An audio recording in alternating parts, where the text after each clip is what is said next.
इंसान के दिल में उसे पता रहता है कि हाँ मुझे शादी करनी है या मुझे बच्चे चाहिए, या शायद इस जन्म में मुझे बच्चे या फैमिली नहीं चाहिए, ये पहले से ये प्री डिसाइडेड होता है? ये कहते तो है ही कि शादी प्री डिसाइडेड होती है। आप ये मानते हो? मैं ये मानती हूँ कि इंसान आपको किसी रीजन से मिलता है, तो वैसे ही आपका पार्टनर भी आपको मिलता है, वो चाहे लव मैरिज हो कि अरेंज मैरिज हो, आई डोंट नो, बट आपको रीजन से मिलते हैं। और कौन शादी के रीजन से मिला है, कौन आपको एक लेसन के रीजन से मिला है, ये प्री डिसाइडेड होते हैं। मैं कथा में एक बात कहती हूँ कि हर रिश्ता आपको जिंदगी में एक ना एक बार धोखा देता है। ओके, बोलो। हर रिश्ता, लिटरली हर रिश्ता। बट कुछ रिश्तों में आप धोखा ये सोच सकते हैं कि अरे वो मेरे साथ गलत नहीं होगा। फॉर एग्जाम्पल, आपको किसी से बहुत प्यार हो गया, आपको लग रहा है कि अब इसके बिना तो मेरी लाइफ हो ही नहीं सकती। उस इंसान की लाइफ ने धोखा दी थी। क्या ये बहुत हाई लेवल थॉट थी? एज इन वो चले गए, धोखा ही तो है ना। आपको लग रहा था कि लाइफ अब इन्हीं के साथ है या सब कुछ धोखा ही है ना। आपको, आपके लिए तो ये धोखा ही हुआ कि कैसे हो गया अचानक। तो हर रिश्ता एक ना एक बार धोखा देता है, सिवाय उसके। तो आई थिंक ये सच्चा प्यार है और सब कुछ सच्चा है, तो इसको याद रख के बाकी सब प्यार को करिए आप। आजियो प्रेजेंट्स TRS में फिर से आपका स्वागत है दोस्तों। एक TRS all star Jaya Kishori आज लौट कर आ रही है TRS पर। हाल ही में मैंने ये निर्णय लिया है कि हम अब से बहुत ज़्यादा डीप कॉन्वर्सेशंस प्रोड्यूस करने की कोशिश करेंगे इस पॉडकास्ट पर इन कॉन्वर्सेशंस के लिए सही गेस्ट भी ज़रूरी होते हैं। Jaya Kishori is someone who has achieved it in style दोस्तों। अपने पूरे करियर में, पूरी ज़िंदगी में बहुत कुछ सीखा है उन्होंने। आज उसी नॉलेज के डेप्थ्स तक मैंने पहुंचने की कोशिश करी। आई एम श्योर कि अगर आपको TRS के स्पिरिचुअल कॉन्वर्सेशंस अच्छे लगते हैं तो ये वाली कॉन्वर्सेशन बहुत ज़्यादा अच्छी लगेगी। As usual Ajio presents TRS पर मेरी स्टाइलिंग हुई है आजियो की वजह से। अगर आपको भी इस तरह की स्टाइलिंग करनी है खुद की तो आजियो ऐप डाउनलोड कीजिए और तुरंत फैशनेबल बन जाइए, फैशन भैया की तरह। This is Jaya Kishori on TRS। Enjoy कीजिए, सीखिए और इंस्पिरेशन एक्सट्रैक्ट कीजिए।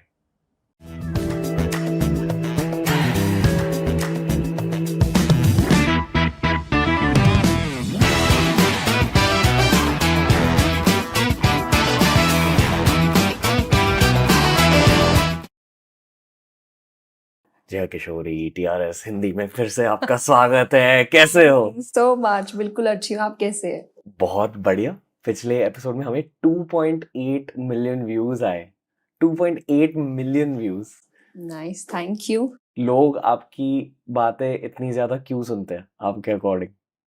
आई थिंक क्योंकि बहुत सिंपल वर्जन में होती है।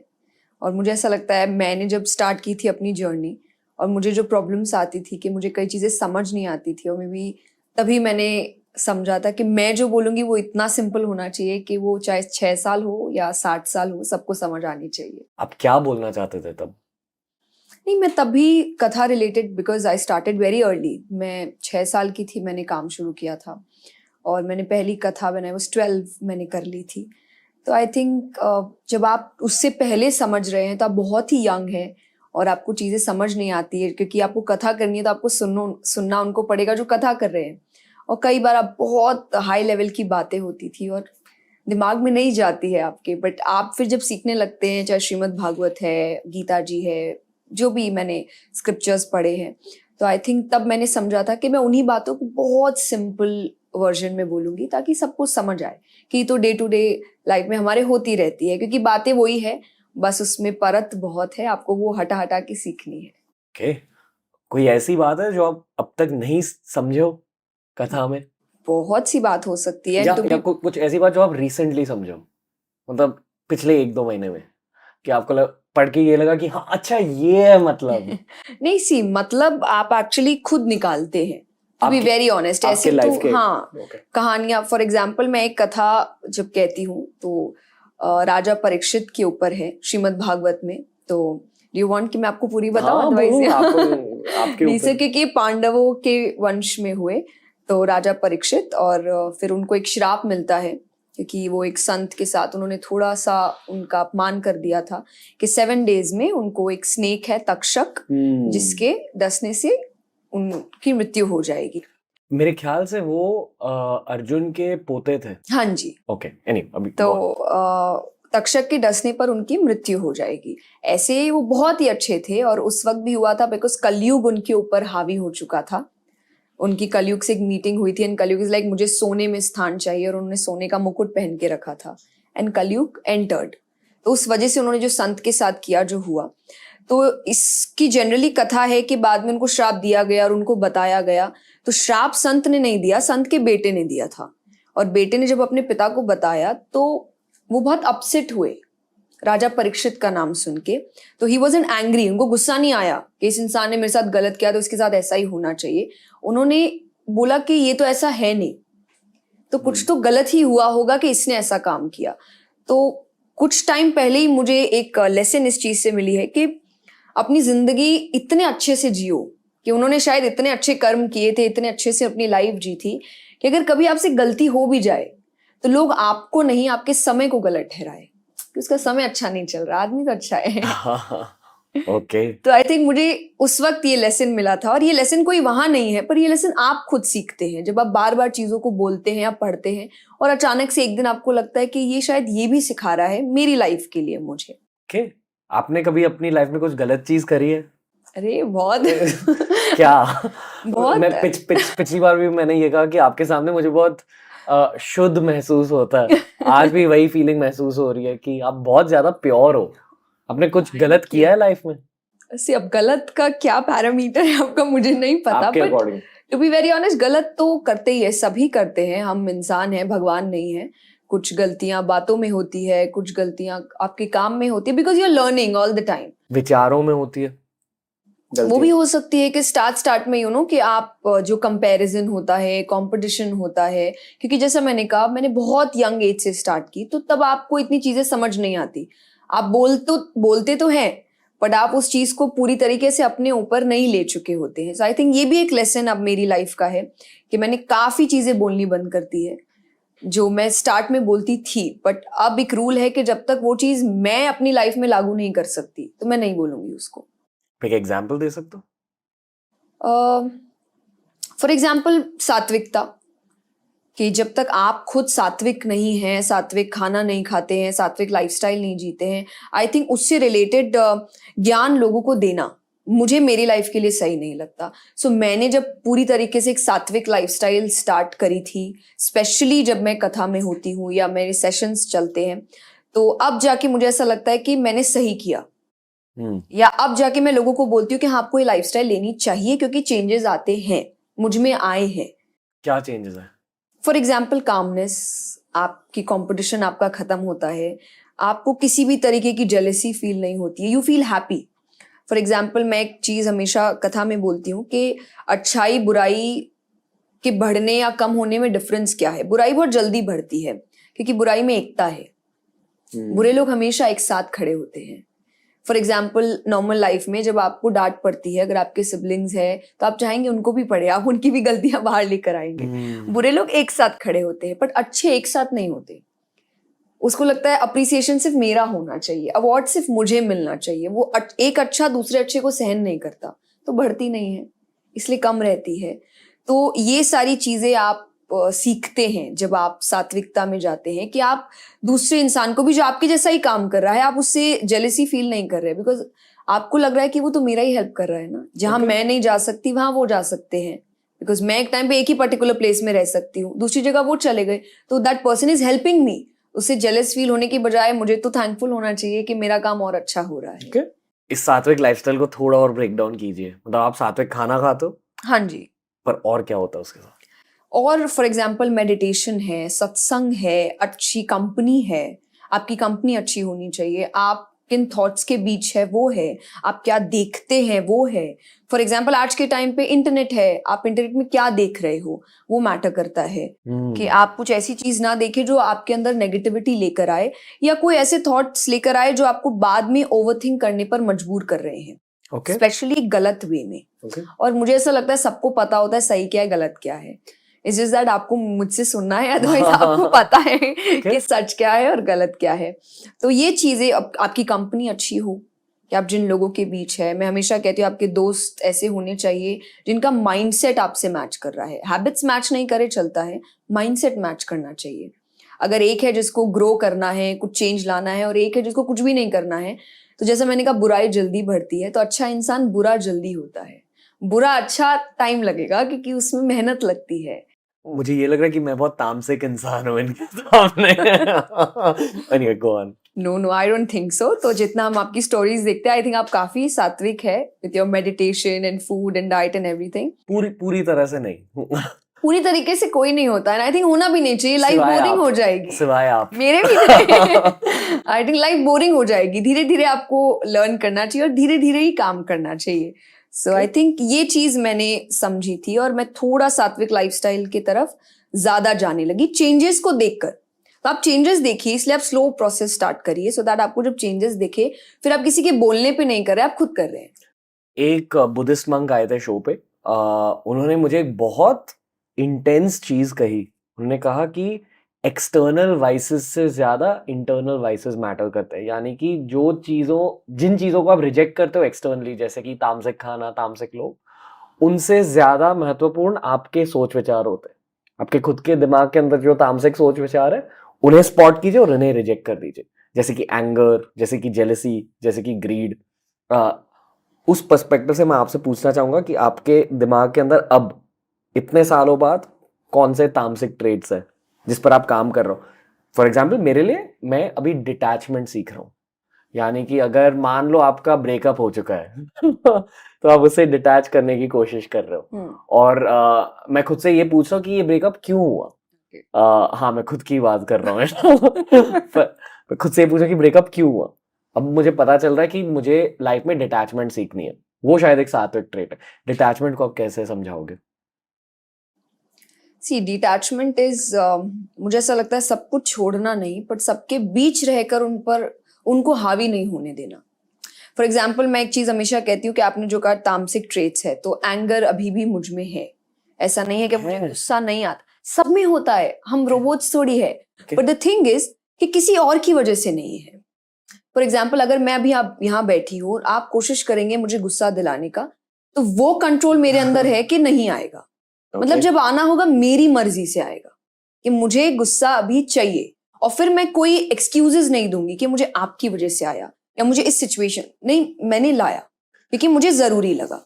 बट अगर मैं ये कह दूं कि नहीं नहीं आपकी वजह से आया, तो आपकी वजह से गुस्सा आया, आपकी वजह से रोना आया, उसकी वजह से जेलसी हुई, तो वो हुआ कि आप डिपेंडेंट है अपने इमोशंस को लेकर। आपके इमोशंस आपके कंट्रोल में नहीं है।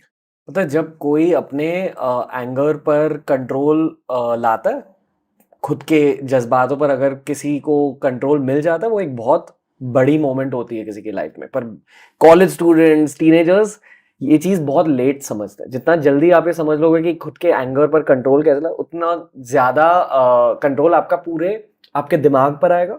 और उस वजह से आई फील कि आपकी स्पिरिचुअल ग्रोथ होती है। आप ये मानते हो? बट आई थिंक वही एग्जैक्टली स्पिरिचुअल ग्रोथ ही तो है, ये स्पिरिचुअलिटी ही आपको ये सिखाती है। जैसे फॉर एग्जाम्पल आप जब मेडिटेशन करते हैं, इनडायरेक्टली वो आपके थॉट्स को बैलेंस कर रही है। जो एक हाइपर माइंड चल रहा है, बहुत सारे थॉट्स एक साथ आ रहे हैं, वो आपको इनडायरेक्टली थॉट्स गायब करने बोलती है। तो आपके दिमाग को काम करती है। सो जब स्टार्टिंग प्रोसेस में अपनी स्पिरिचुअलिटी शुरू कर देते हैं, तो जो आप कह रहे कि कॉलेज स्टूडेंट्स आज के टाइम पे नहीं कर पा रहे हैं, नहीं समझ पा रहे हैं, या बाद में समझते हैं, मुझे ऐसा लगता है बाद में समझने का कोई फायदा इतना होता नहीं है, क्योंकि उसी वक्त सबसे ज्यादा कंपटीशन आप देख रहे हैं, या सबसे ज्यादा स्ट्रगल आप देख रहे हैं, या रिजेक्शन आप देख रहे हैं, या कंपटीशन बहुत है आज के टाइम पे। फॉर एग्जांपल मैं कथा में कहती हूँ कि हम एक बहुत रिटायरमेंट के बाद या बहुत ओल्ड एज में कहते हैं कि अब हम भगवान को मनाएंगे या भगवान को बुलाएंगे या स्क्रिप्चर्स पढ़ेंगे। और मैं हमेशा कहती हूँ कि भगवान कहते होंगे कि अब तो मेरे बुलाने की बारी है, लाइक अब तुम क्या करोगे बुलाकर, कि जब एज आपकी खत्म होने वाली है, आपका बॉडी आपका साथ नहीं दे रहा है, आपको कुछ इतना देखना नहीं है अब लाइफ में। पर जो यंग एज है, जब आपको सबसे ज्यादा दुनिया देखनी है और समझनी है, तभी तो आपको स्पिरिचुअलिटी अपनानी चाहिए। तो अगर आप वो कर लेते हैं, तो अपने आप आपकी डिसीजन मेकिंग्स ठीक हो जाएंगे, आपका जो रिलेशनशिप है वो ठीक हो जाएगा। एंड आई थिंक डिटैचमेंट अपने आप एक बाय प्रोडक्ट है उसका। हिंदी में डिटैचमेंट को कैसे समझाएं? हिंदी में डिटैचमेंट जैसे, अब कैसे करे बात अलग है, बट कमल पानी में रहकर भी वो पानी से अनछुआ है। जब आप पानी की ड्रॉप उस पर डालते हो साफ साफ दिखती है। और जैसा मैंने आई थिंक हमने लास्ट पॉडकास्ट में बात की थी, डिटैचमेंट वही है कि एक मूवी चल रही है, आपको अपने रोल्स निभाने हैं। तो जब आप ये याद रखते हैं कि जो चल रहा है वो चल रहा है बट सच नहीं है। फॉर एग्जाम्पल अभी भी अगर मैं कुछ कर रही हूँ, इट्स नॉट दैट कि मैं एंटरटेनमेंट नहीं है या लाइफ में कुछ कर, सब कुछ है, लग्जरी है, एंटरटेनमेंट है, फ्रेंड्स है, सब कुछ है, काम है आपका, पर जानते हुए ये सब सच नहीं है। एक दिन चला जाएगा और एक दिन कभी भी, कल भी जा सकता है और कल मैं भी जा सकती हूँ। तो जब आप ये कहीं ना कहीं अपने दिमाग में बस याद रखते हैं कि इतना आप याद भी रखेंगे, आपको डिटैचमेंट समझ आ जाएगी कि क्या होता है ये। संसार झूठ है पर बेसिकली। झूठ तो है, हाँ। तो क्या प्यार भी झूठ है? संसारिक प्यार तो बिल्कुल झूठ है। बट सी, झूठ नहीं, पर आई वुड से कि जो जिसमें सेल्फिश रीजन हो वो झूठ होता है, क्योंकि वो रहता नहीं है और किसी ना किसी लेवल पे तो जाएगा। और ये हम सबको पता है कि फॉर एग्जाम्पल या तो हम ही चले जाएं, तब भी तो एक धोखा। मैं कथा में एक बात कहती हूँ कि हर रिश्ता आपको जिंदगी में एक ना एक बार धोखा देता है। ओके, बोलो। हर रिश्ता, लिटरली हर रिश्ता। बट कुछ रिश्तों में आप धोखा ये सोच सकते हैं कि अरे वो मेरे साथ गलत नहीं होगा। फॉर एग्जाम्पल आपको किसी से बहुत प्यार हो गया, आपको लग रहा है कि अब इसके बिना तो मेरी लाइफ हो ही नहीं सकती। उस इंसान की लाइफ ने धोखा दे दिया। क्या ये बहुत हाई लेवल थॉट थी?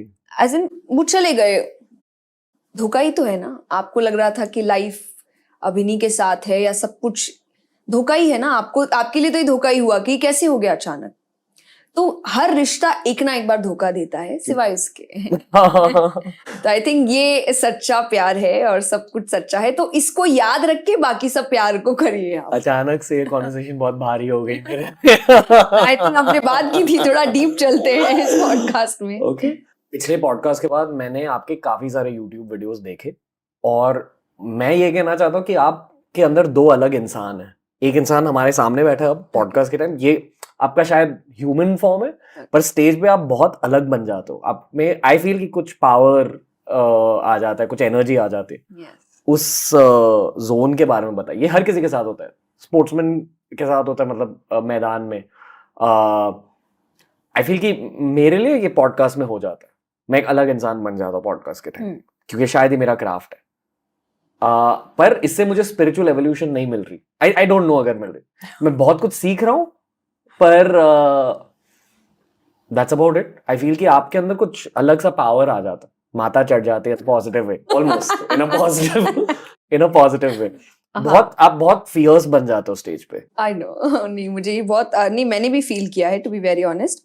बट आई डोंट नो उसका एक्चुअल रीजन क्या है। पर एक रीजन जो हम स्टार्ट से सुनते आए हैं, और उस वजह से जब मैं पहली बार भी, तो उस जिस प्लेस पे मैं बैठती हूँ उसको व्यासपीठ कहते हैं। व्यास जी, वेद व्यास जी, यानी जो कथा करते हैं उनकी जगह है वो। तो वो जगह ही कुछ होती है। आई मीन उस प्लेस को अल्टीमेट प्लेस बोला गया है। वहां बैठना मतलब अब कुछ बचा नहीं है आपकी लाइफ में अचीव करने को, अगर आपने व्यासपीठ पाली है। तो जब मैं फर्स्ट टाइम बैठी थी और मुझे पता भी नहीं था फीलिंग क्या होती है, तो बैठते ही जैसे ही स्टार्ट हुआ और मेरे आंसू गिरने लग गए थे। मुझे कुछ नहीं पता, बिकॉज मैं बहुत यंग थी उस वक्त। ये इमोशन भी नहीं होते आपके अंदर कि जीत क्या है और सक्सेस क्या है और लोग क्या है। बट बस मुझे रोना आ गया था कि कैसे मैं यहाँ कैसे बैठ सकती हूँ, या ऐसे कैसे हो गया। तो वो प्लेस ऐसी है कि वहां बैठने के बाद आई थिंक कुछ होता है कि आप, और कुछ ऐसे थॉट्स होते हैं जो मुझे भी नहीं पता कि मैंने कैसे बोल दिया। ये तो मैंने कहीं पढ़ा भी नहीं है, या अचानक मेरे दिमाग में थॉट कैसे आ गया। तो शायद जो आपने कहा वो स्पिरिचुअल ग्रोथ है, आप इवॉल्व हो रहे हैं, तो वो कुछ तो पावर है उस प्लेस में। किसी सेंटेंस बोलने के टाइम आपको आगे के 2-3 सेंटेंस दिख जाते हैं अपने दिमाग में? हर बार नहीं, कभी अचानक से। और तब आपको बाद में लगता है कि ये तो मैंने सोचा नहीं था, ये कैसे हो गया। तो तब आपकी श्रद्धा, आपका फेथ उस प्लेस को लेकर और बढ़ जाता है। इस पॉडकास्ट से मैंने एक शब्द सीखा है, वो शब्द है आवेशम। मैं कभी ये शब्द के बारे में सुना? नहीं। आवेशम एक तांत्रिक शब्द होता है। यानी कि जैसे मान लो मैं YSS में मेडिटेशन करता हूँ, तो हमारा अल्टीमेट गोल समाधि है। 3 प्रकार की समाधि होती है, निर्विकल्प समाधि, सर्विकल्प समाधि और महासमाधि। महासमाधि मतलब आप चले गए अपने बॉडी से।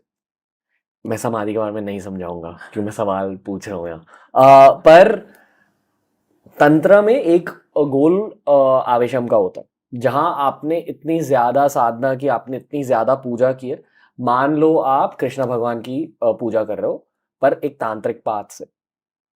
वहां गोल ये रहता है कि कृष्ण भगवान की पूरी एनर्जी, 100% एनर्जी आपके बॉडी में एंटर होकर आपके बॉडी के साथ एक बन जाए। और जिन लोगों ने असल में इस चीज को अचीव किया है, वो शायद शहरों में नहीं रहते, शायद बहुत दूर रहते, हिमालय में, किसी गांव में। हाँ, आवेशम बहुत टाइम के बाद किसी को मिल जाता है, पर आई फील कि आप जैसे लोगों को जो पब्लिकली भगवान की बातें समझा रहे हैं लोगों को, एक सॉर्ट ऑफ माइक्रो आवेशम मिल जाता है स्टेज पर। I hope so. आप ये मानते हो? सी तो अब ये जब मैं फॉर एग्जांपल, आप मैंने लास्ट टाइम, मुझे तंत्र के बारे में नॉलेज नहीं है, पर जब हम लोग इसको डिवोशन में लाते हैं तो एक कथा आती है उद्धव चरित्र श्रीमद् भागवत में, कि उद्धव जी भगवान के बेस्ट फ्रेंड थे कृष्ण जी के। तो वो बिल्कुल भगवान जैसे दिखते थे, उनका मतलब फीचर्स भगवान जैसे थे, चाल भगवान जैसी थी। अगर वो दूर से आते तो एक बार के लिए लगता था कृष्ण चल के आ रहे हैं, मतलब इतने एक जैसे दिखते थे। वो बहुत ज्ञानी थे, उन्होंने देवताओं ने जिससे ज्ञान प्राप्त किया था उनसे ज्ञान प्राप्त किया था। उनको बस एक चीज नहीं समझ आती थी, दैट वाज प्रेम। प्रेम। हाँ, उनके लिए ज्ञान सबसे ऊपर था, ज्ञान से ऊपर कुछ नहीं था। भगवान के लिए ज्ञान से ऊपर भी प्रेम था, कि अगर जब बिना सेल्फिश रीजन के प्रेम किया जाता है, उससे ऊपर कुछ नहीं होता है। जो उनको गोपियों से मिला था, जिसकी शिक्षा, तो उसमें आता है कि जब भगवान आपसे प्यार करने लगते हैं, या जब आपका डिवोशन भगवान के प्रति इतना ज्यादा हो जाता है कि भगवान को आपसे प्यार हो जाए, तो भगवान आपको अपने जैसा बनाते हैं। यानी अपने आप आपके स्पिरिचुअल ग्रोथ में वो ऐसी ऐसी क्वालिटीज आपके अंदर डालते हैं जो उनमें है, जो कलाएं उनमें है, चाहे वो डिवोशन है, फेथ है, पावर है, आर्ट है, तो वो ज्ञान है, वो सब कुछ आप में डालते। तो ये डिवोशन में बोला जाता है, आपकी भक्ति जितनी बढ़ती है, भगवान को उतना आपसे प्यार होगा, फिर भगवान आपको अपने जैसा बना देंगे। भक्ति को बढ़ाते कैसे? सत्संग, सत्संग है, स्क्रिप्चर्स। आपको किसी से प्यार कब होता है? जब आप उसके बारे में जानते हैं, जब आप उसके बारे में समझेंगे, उसके बिहेवियर को, उसके स्वभाव को समझेंगे, उसने क्या क्या किया आप समझेंगे, तो आपका प्यार बढ़ता है कि वो इंसान इतना अच्छा है, या वो ऐसा करता है, या ये भी कर सकता है। तो जब आप भगवान के बारे में पढ़ते हैं, स्क्रिप्चर्स क्या है? भगवान के बारे में जानना कि उन्होंने क्या क्या किया। तो जब आप उनके बारे में जानते हैं तो आपका प्यार बढ़ता है। फॉर एग्जाम्पल, राजा परीक्षित ने जब 7 डेज की कथा सुनी, तो उनको जब सुखदेव जी ने कथा सुनाई 7th डे, उन्होंने इतने अच्छे से सुनी थी कि उन्होंने बोला कि मैं आशीर्वाद के रूप में तुम्हें अमर कर देता हूं, तुम बोलो अगर तुमको मृत्यु से डर लग रहा है, तो डेथ से। उसने बोला नहीं, अब तो मुझे भगवान के पास जाना है। उसको 7 डेज में इतना प्यार हो गया था भगवान से कि उसको नहीं रहना था। भले ही हो सकता है वो 7 डेज के पहले उसको लग रहा होगा कि कोई मुझे श्राप से मुक्त कर दे, या मुझे मरना नहीं है, पर 7 दिन में उसको इतना प्यार हो गया कि उसको रहना ही नहीं था यहाँ पे। तो भगवान से जब आप पढ़ते हैं, आपका प्यार बढ़ता जाता है। तो मे बी एंड प्यार होता है जब लोगों को दुनिया ही अच्छी नहीं लगती, कि नहीं, यहाँ कुछ नहीं रखा है जो है भगवान के पास है। तो आई थिंक सत्संग, स्क्रिप्चर्स, भगवान के बारे में जानना, वो आपको और करीब लेके आता है डिवोशन की ओर। पता है, लोग स्वामी विवेकानंद और रामकृष्ण परमहंस, उनके गुरु के बारे में ये कहते हैं कि दोनों काली माँ के बहुत बड़े भक्त थे, जी। और शायद इसलिए दोनों ने अपनी जिंदगी में एक अर्ली महासमाधि ले ली। ये पता है, मुझे पता नहीं कि इसमें कितना सच है। आप कुछ जानते हो उसके बारे में? बहुत ज्यादा नहीं, बट हाँ, मैंने सुना है काली माँ के बहुत बड़े भक्त थे, ये मुझे भी पता है। आपने कभी काली माँ की पूजा करी है? Puja as in not proper that, उनकी जो रिचुअल तरीके से पूजा होती है, बट मैं काली घाट गई हूँ। आई थिंक क्या क्या है? वो बहुत पावरफुल प्लेस है। फॉर एग्जाम्पल, बंगाल है, बंगाल में ये माना जाता है, बंगाल का बहुत फेमस मंदिर है काली घाट। वहाँ काली माँ की पूजा होती है, बंगालीज पूजा करते हैं विथ ऑल द रिचुअल्स। वहाँ भी जो तंत्र इत्यादि है, बहुत कुछ होता है। तो ये माना जाता है कि बंगाल में जल्दी से कोई नेचुरल कलामिटी नहीं आती है, बिकॉज वहाँ काली बैठी है। तो एक पावर है वहाँ पे उनका। तो मैं वहाँ गई हूँ। जैसा हमने लास्ट टाइम भी बात किया था कि जब आप ऐसे प्लेसेस पे जाते हैं जो सिद्ध मंदिर होते हैं, और चाहे दुर्गा जी या काली माँ के जो फियर्स रूप होते हैं, आप पावरफुल महसूस करते हैं। तो मैं तंत्रों की ओर नहीं जाती, बट मैं डिवोशन की ओर जरूर जाती हूँ। तो जब आप उस वक्त देखते हैं कि माँ को लोग पूज रहे हैं, और काली माँ के लिए तो ये भी कहा गया कि उनको तो शंकर जी भी पूछते थे या उनसे एक स्टेप पीछे ही रहते थे। वो इतनी फियर्स थी कि जब अपने रूप में आती है, और ये औरतों के लिए भी है कि औरत इतनी समझदार है कि उसको पता होता है कब उसको सरस्वती का रूप लेना है, कब दुर्गा का लेना है और कब काली का लेना है। तो ये औरतों के रूप दिखाए गए हैं कि आपको सिचुएशन के अकॉर्डिंग अपने अपने रूप लेने हैं। तो काली घाट के मैंने दर्शन किए हैं, आई थिंक बहुत आपको पावरफुल महसूस होता है। एक बहुत लो लेवल कॉन्वर्सेशन करेंगे हम अब। Okay. आप कैसे हो? बिल्कुल अच्छे हैं, बहुत अच्छे हैं। आप कैसे हैं? मैं आने नहीं गया। आज हम आपके बारे में बात करेंगे। I am not in the best state. I पता नहीं क्यों बहुत बहुत ज्यादा एग्जिस्टेंशियल फील कर रहा हूँ अभी। एग्जिस्टेंशियल को हिंदी में कैसे समझाऊं ये मुझे पता नहीं। आई थिंक वो गूगल कर लेंगे सब। एग्जिस्टेंशियल मतलब मेरे दिमाग में मैं बहुत ज्यादा वाई वाले सवाल पूछ रहा हूँ। क्यों क्यों कर रहा हूँ ये आई थिंक सब। जिज्ञासा। जिज्ञासा का एक नेगेटिव रूप। मुझे खुद पता नहीं कि इतने सारे नेगेटिव थॉट्स कहाँ से आ रहे हैं। तो ओके, मैं समझाता हूँ। अब कॉलेज को खत्म होकर 8 साल हो चुके और मुझे बिल्कुल भी यूट्यूब से ब्रेक नहीं मिली है। मैंने 8 सालों के लिए ऑलमोस्ट हर हफ्ते on an average 3 video upload किए हैं यूट्यूब पर, और इसी कंसिस्टेंसी की वजह से मुझे ये सब मिला। पर मैंने बहुत सारी चीजों को सैक्रिफाइस भी कर दिया, और मुझे अब पता चला है कि लव इज द आंसर। यानी लव इज द आंसर को हिंदी में समझाइए। प्रेम ही उत्तर है। अरे हाँ, या तो प्रेम ही मंजिल है, आई थिंक। हाँ, मेडिटेशन भी कर रहा हूँ, सब कुछ ठीक चल रहा है, पर पता नहीं आई एम जस्ट, मुझे मुझे खुद पता नहीं मेरे दिमाग में क्या हो रहा है। हाँ, तो मेरा बेस्ट फेज नहीं चल रहा। करियर वाइज सबसे ज्यादा बेस्ट फेज चल रहा है, पर personally I don't know why. मैं अभी 3 दिन में फ्रांस जा रहा हूँ।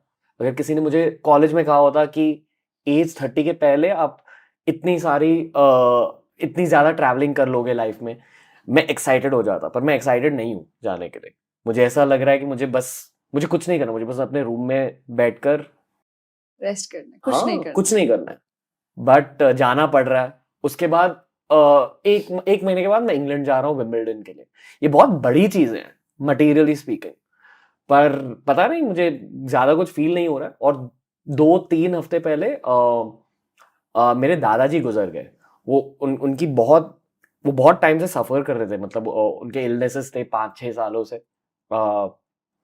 पूरी फैमिली थोड़ी सी एक्सपेक्ट कर रही थी इस चीज को, पर जब एक्चुअली वो मोमेंट आई हमारे लाइफ में, तो एक काफी ज्यादा शैटरिंग मोमेंट थी पूरे फैमिली के लिए। आई फील कि जब कोई इंसान अपने पेरेंट को खो देता, अपने माता पिता को खो देता, वो एक बहुत इंटेंस चीज होती है। तो मेरे पापा और मेरे चाचा को इस चीज ने बहुत ज्यादा हिट करी, एंड आई फेल्ट कि एज अ 29-year-old मैन अब मुझे स्ट्रांग होना पड़ा था उस मोमेंट में। तो वो बहुत अजीब सिचुएशन थी। पहली बार ऐसा लगा कि मेरे खुद के पेरेंट्स अब बच्चे बन रहे हैं थोड़े से।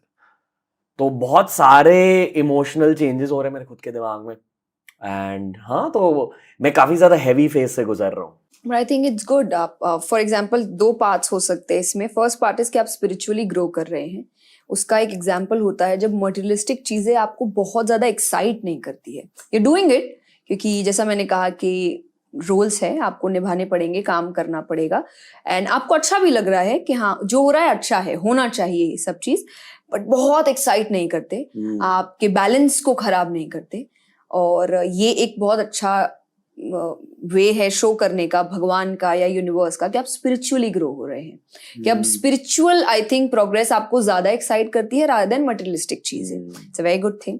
सेकंड इज कि कहीं ना कहीं ये रियलाइज करना आज के यूथ को कि पेरेंट्स भी सीख रहे हैं, या पेरेंट्स को भी कई जगह आपकी हमारी जरूरत होती है, और जैसे हम बच्चे थे वो भी एक एज बाद वापस बच्चे बनेंगे। जैसा कहा जाता है बच्चे और बूढ़े एक जैसे होते हैं, वो एक ही बात को बार बार रिपीट करना या बार बार सुनना, या मे बी कहीं कहीं चीजों में अपना बैलेंस खो देना, लो हो जाना, ये चीजें वापस होंगी।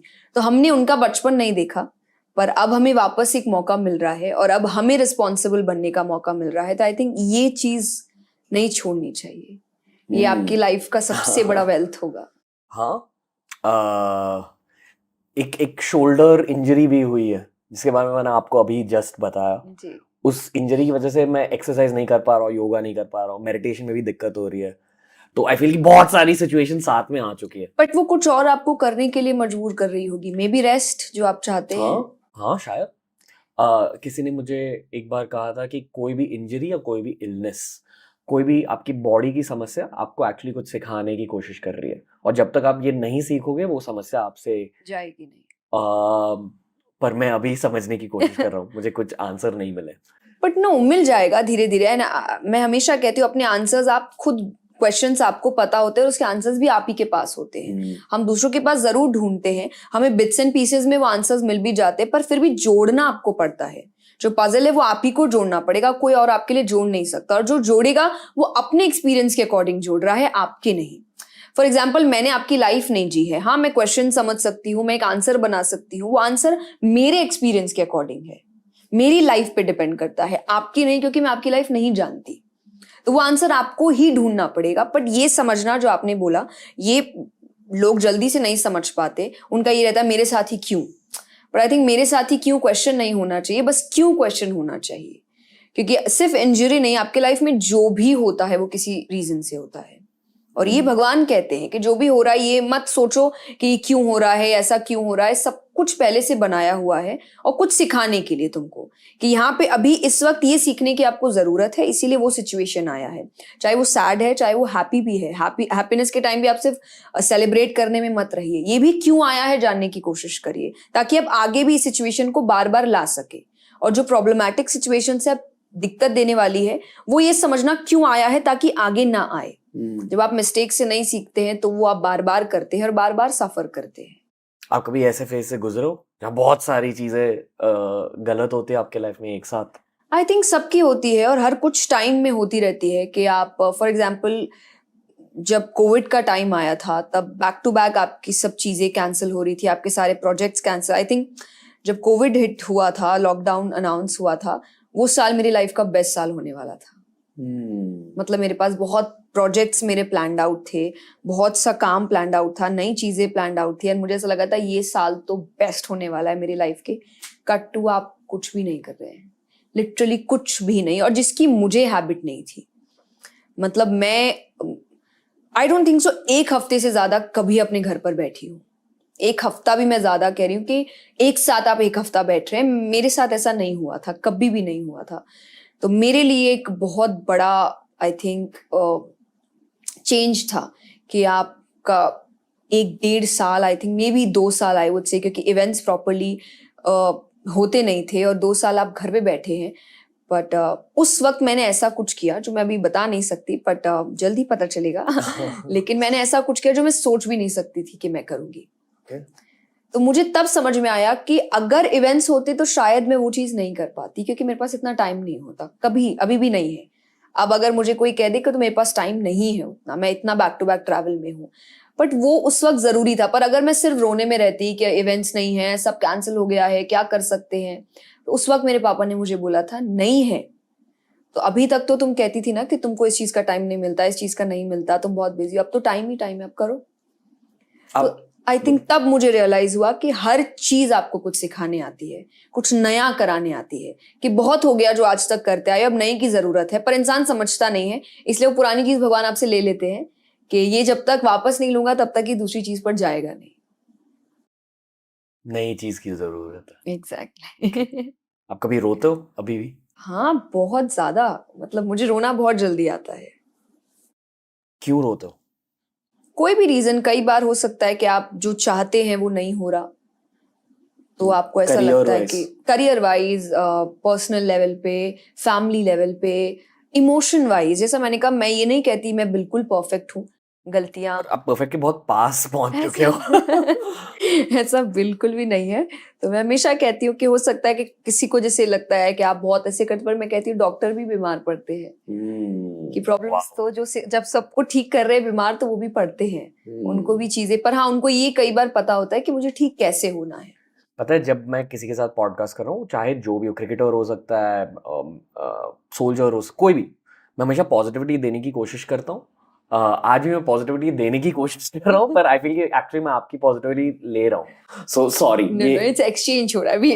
मेरी इंटेंशन ये नहीं है कि मैं आप पर ऑफलोड करूँ इस पॉडकास्ट पे, सो रियली सॉरी। पर आई फील कि अब पॉडकास्ट की शुरुआत हो रही है। पिछला एपिसोड आपने देखा? हाँ जी, पूरा देखा। क्या लगा देख? आई थिंक बहुत अच्छा लगा मुझे। बहुत मैसेजेस आए, टू बी वेरी ऑनेस्ट। जब मैं और कथा में भी हम गए थे तो सबने कहा कि हमने रणवीर वाला शो आपका देखा, और बहुत से कई बार ना आपको पता नहीं होता कि लोग क्या सुनना चाहते हैं, और हम बात नॉर्मली कर रहे हैं, पर कितने होंगे जिनको शायद उस वक्त वही क्वेश्चन का आंसर चाहिए होगा। तो उनको शायद उस पॉडकास्ट से, मुझे कईयों को लगा कि उनको उनका आंसर मिला था, और उनको ऐसा लगा कि अब वो जिस प्रॉब्लम से फेस कर रहे थे वो प्रॉब्लम ठीक हो चुकी है, या अब उनको समझ आ गया उनको कहाँ जाना है। वो डायरेक्टली आपको ऑब्वियसली कोई नहीं बताता उनकी लाइफ में क्या प्रॉब्लम चल रहा है, बट हाँ, मुझे बहुत ये आंसर्स आए कि हम जो जानना चाहते थे या जो समझना चाहते थे या जहाँ कंफ्यूज थे, अटके हुए थे, शायद वो चीज अब ठीक हो गई है। सो आई एम क्वाइट हैप्पी। मैं आज बहुत रियल कॉन्वर्सेशन करने की कोशिश करूंगा, और ऐसे ही कॉन्वर्सेशंस के लिए हमने एक राउंड डिवाइस किया जो लास्ट टाइम हमारे शो पर नहीं था। आज मैं आपके सोल के अंदर जाकर आपसे सवाल पूछूंगा, पर उसके पहले हमारी एक सेगमेंट है जिसका नाम है Ajio presents keep it casual. बहुत रिलैक्स सेगमेंट है। मैं आपसे सवाल पूछूंगा, आपको जवाब देना, और फिर मैं टैंजेंशियल सवाल भी पूछूंगा, ठीक है? तो are you ready? Yes. Let's hit it. Jaya Kishori, are you ready for Ajio presents keep it casual? Okay, ज्यादा सोचना नहीं है, ठीक है?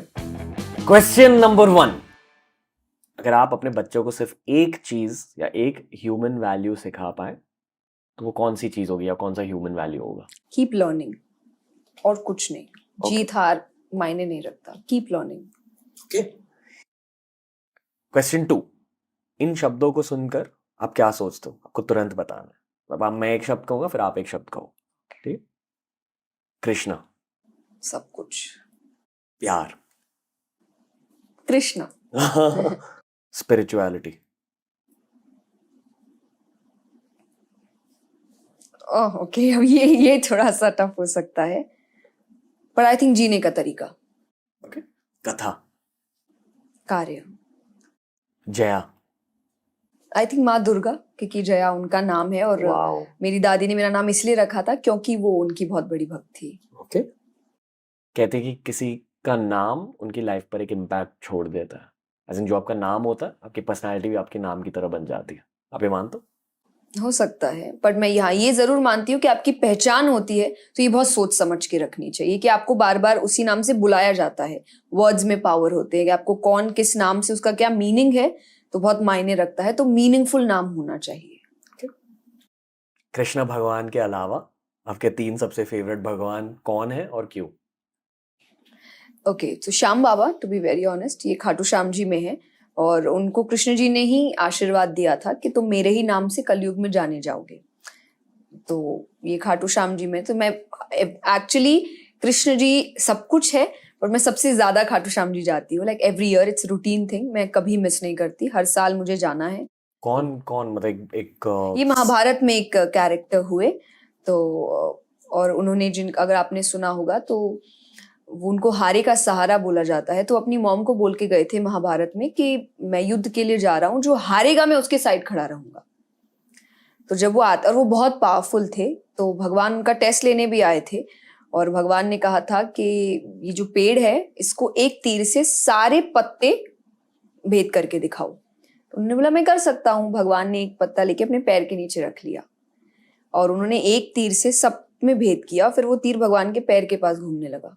भगवान ने पैर हटाया, उसने उसमें भी भेद किया। तो भगवान लाइक कि अब अगर ये जो इसने कहा है वो करेगा तो हारेंगे तो कौरव, तो कौरवों के साइड खड़े हो जाएगा, तो वो नहीं कर सकते थे।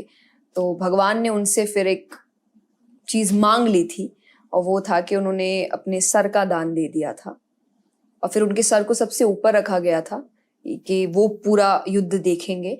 और क्योंकि उन्होंने ये सैक्रिफाइस किया था, तो भगवान ने उनको बोला था कलयुग में तुम मेरे नाम से जाने जाओगे और सबसे ज्यादा जाने जाओगे।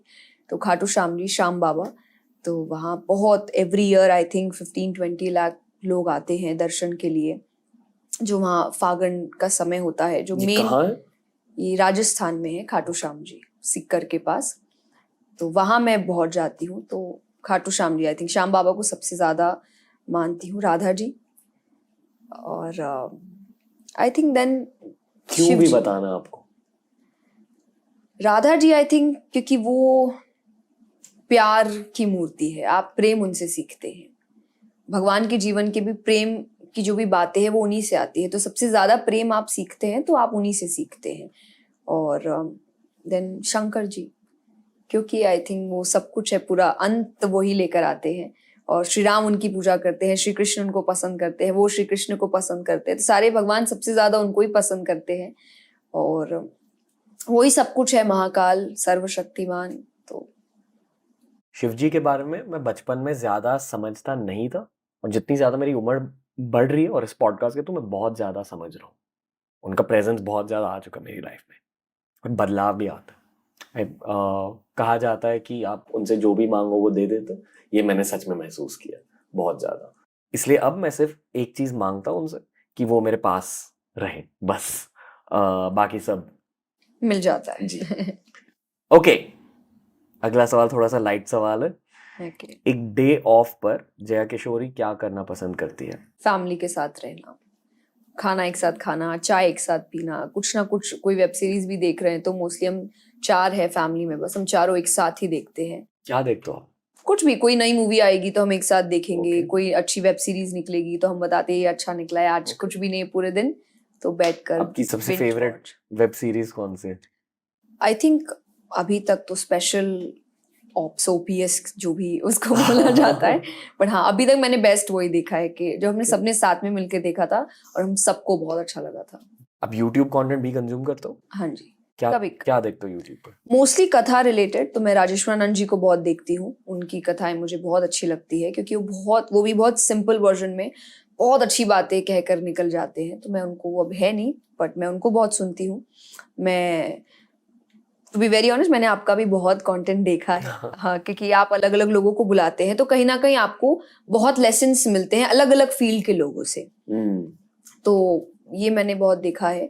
और फिर बीच में आप स्टैंड अप कॉमेडीज देखते हैं, तो आप थोड़ा सा एंटरटेनमेंट भी जरूरी है, हंसी भी आनी चाहिए, तो आई थिंक ये सब। ओके, अगला सवाल।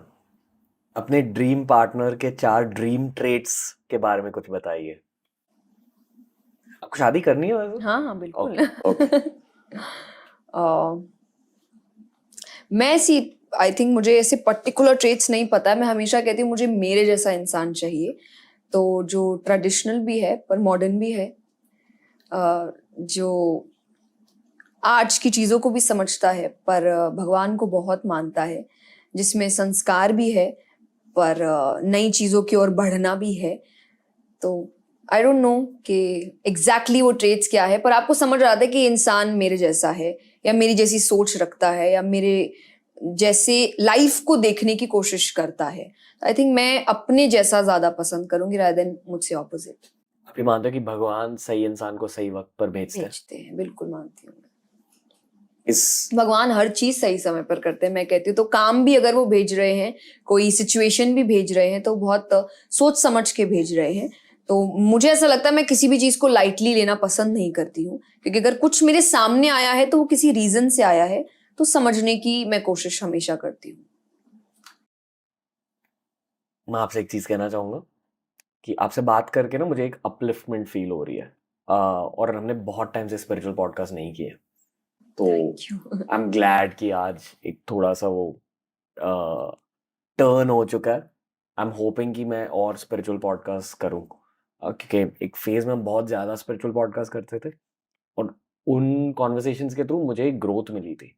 आई फील बहुत टाइम से स्पिरिचुअल पॉडकास्ट हुए नहीं, और इसलिए मैं शायद थोड़ा सा दुखी हूँ, पर वो दुख अभी मिट रहा है।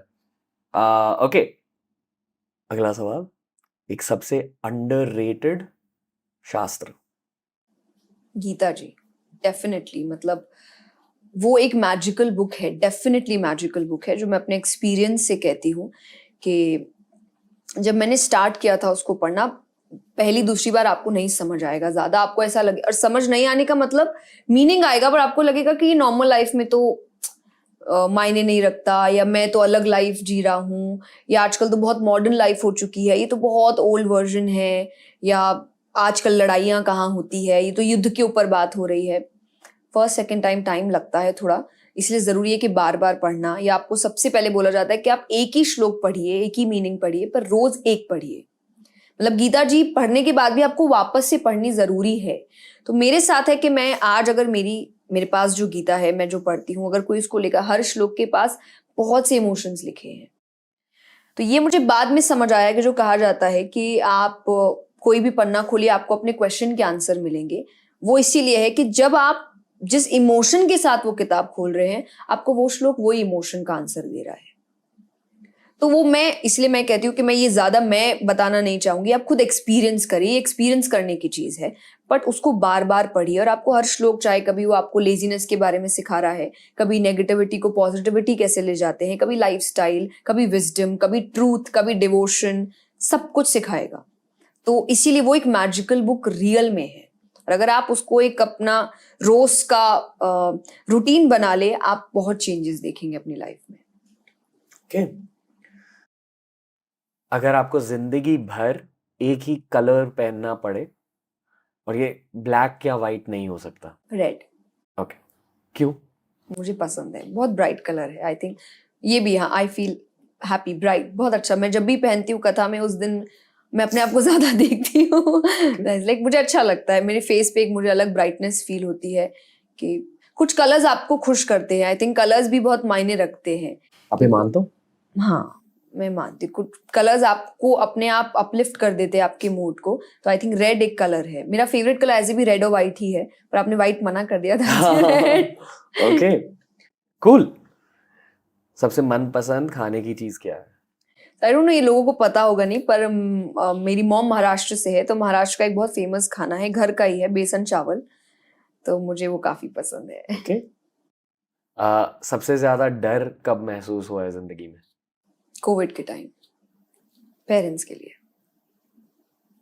क्योंकि आप बहुत ज्यादा सुन रहे थे। आई थिंक मैंने एक्चुअल डिप्रेशन क्या होता है वो फील किया था उस वक्त, कि मैं उस वक्त बहुत गलत फेज में चली गई थी कि कुछ नहीं होना चाहिए, और अगर हो गया तो मेरी लाइफ कैसी होगी, क्योंकि मुझे आदत नहीं है उनके बिना रहने की।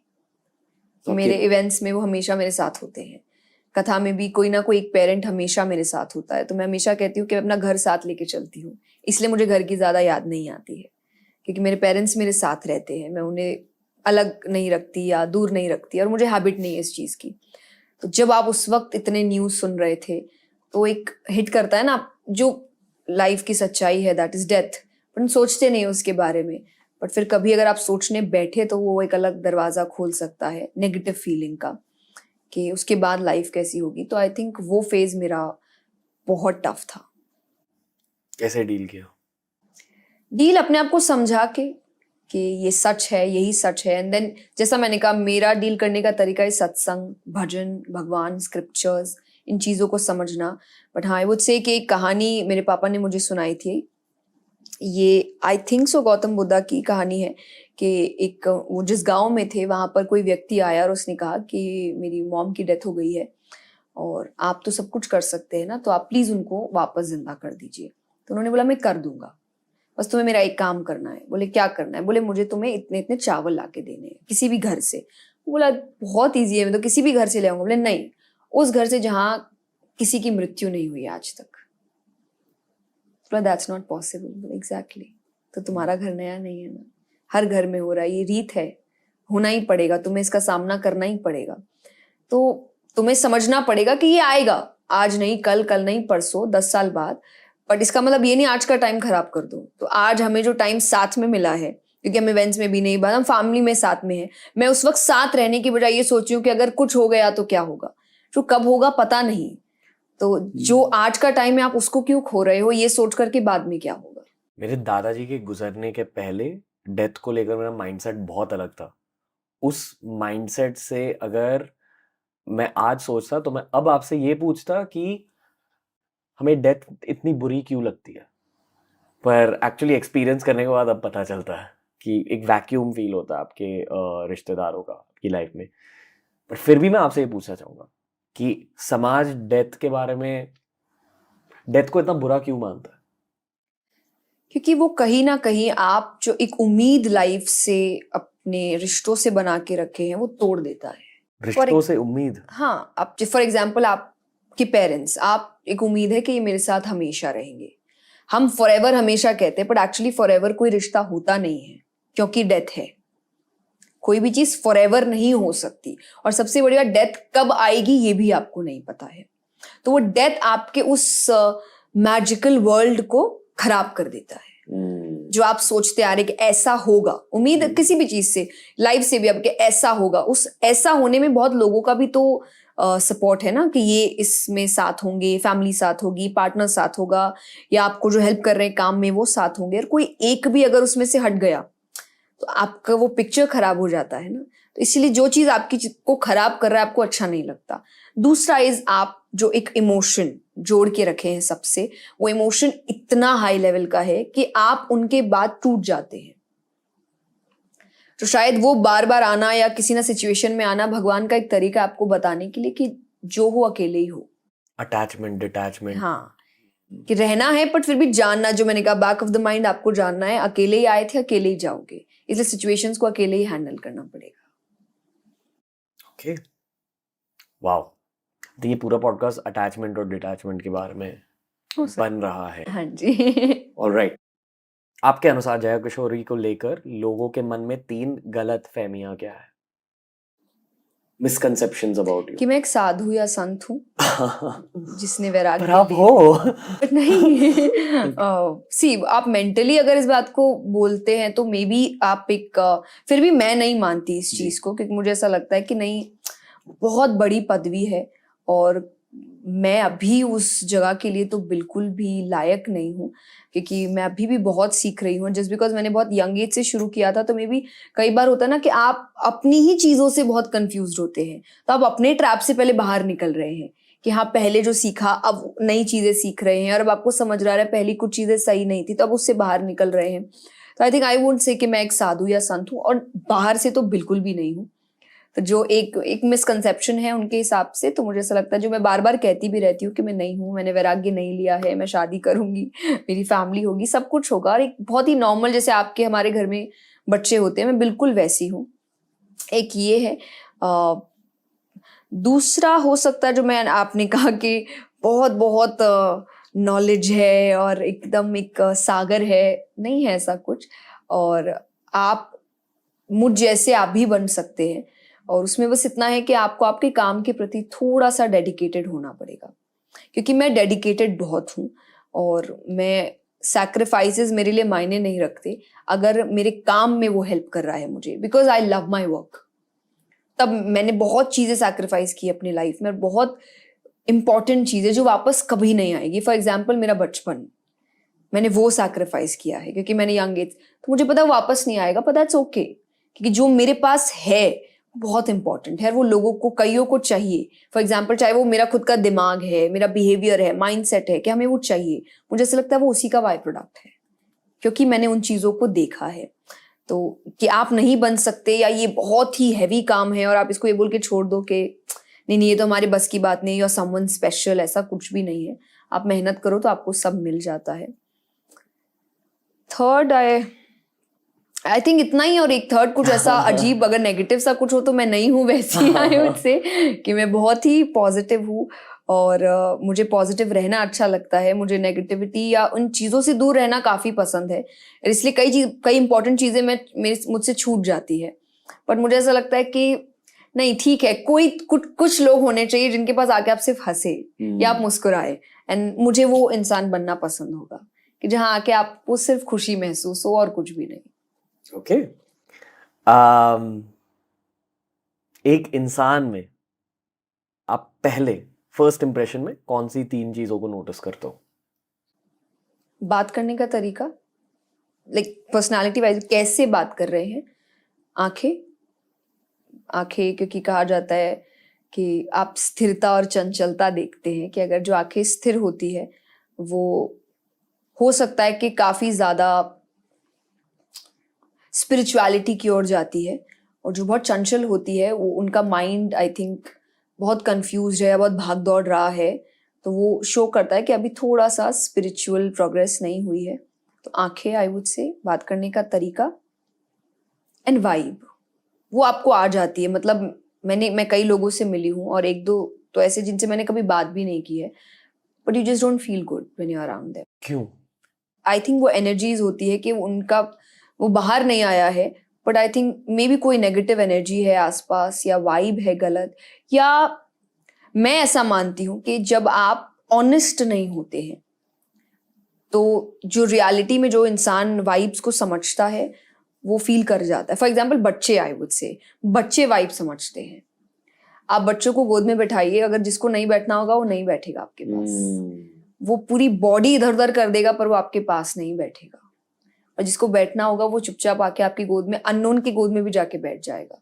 आई थिंक बच्चे वाइब बहुत समझते हैं, और इसलिए बच्चों को भगवान का रूप कहा जाता है कि वो आई डोंट नो पहचान जाते हैं सच्चे लोगों को। आई थिंक सच्चाई, आई वुड से, कि वो वाइब होती है। तो कई बार जो लोग सच्चे नहीं होते, बाहर से बातें मगर अंदर से वो इतने अच्छे नहीं है, या उनके थॉट्स अच्छे नहीं है, मुझे लगता है शायद मुझे वो वाइब समझ आ जाती है। ओके, आखिरी सवाल, जया किशोरी को सफलता क्यों मिली? 3 सेंटेंसेस में बताइए। पहला, क्योंकि वो सब जैसी है। दूसरा, उसने बहुत मेहनत की है।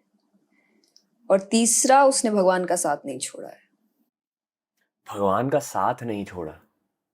कोई भगवान का साथ क्यों छोड़ेगा? जब आप अपना सक्सेस पूरी तरीके से अपने ऊपर लेते हैं कि मैंने किया है, तब आप ईगो, आप घमंड में भी, अहंकार, इन चीजों की ओर बढ़ते हैं।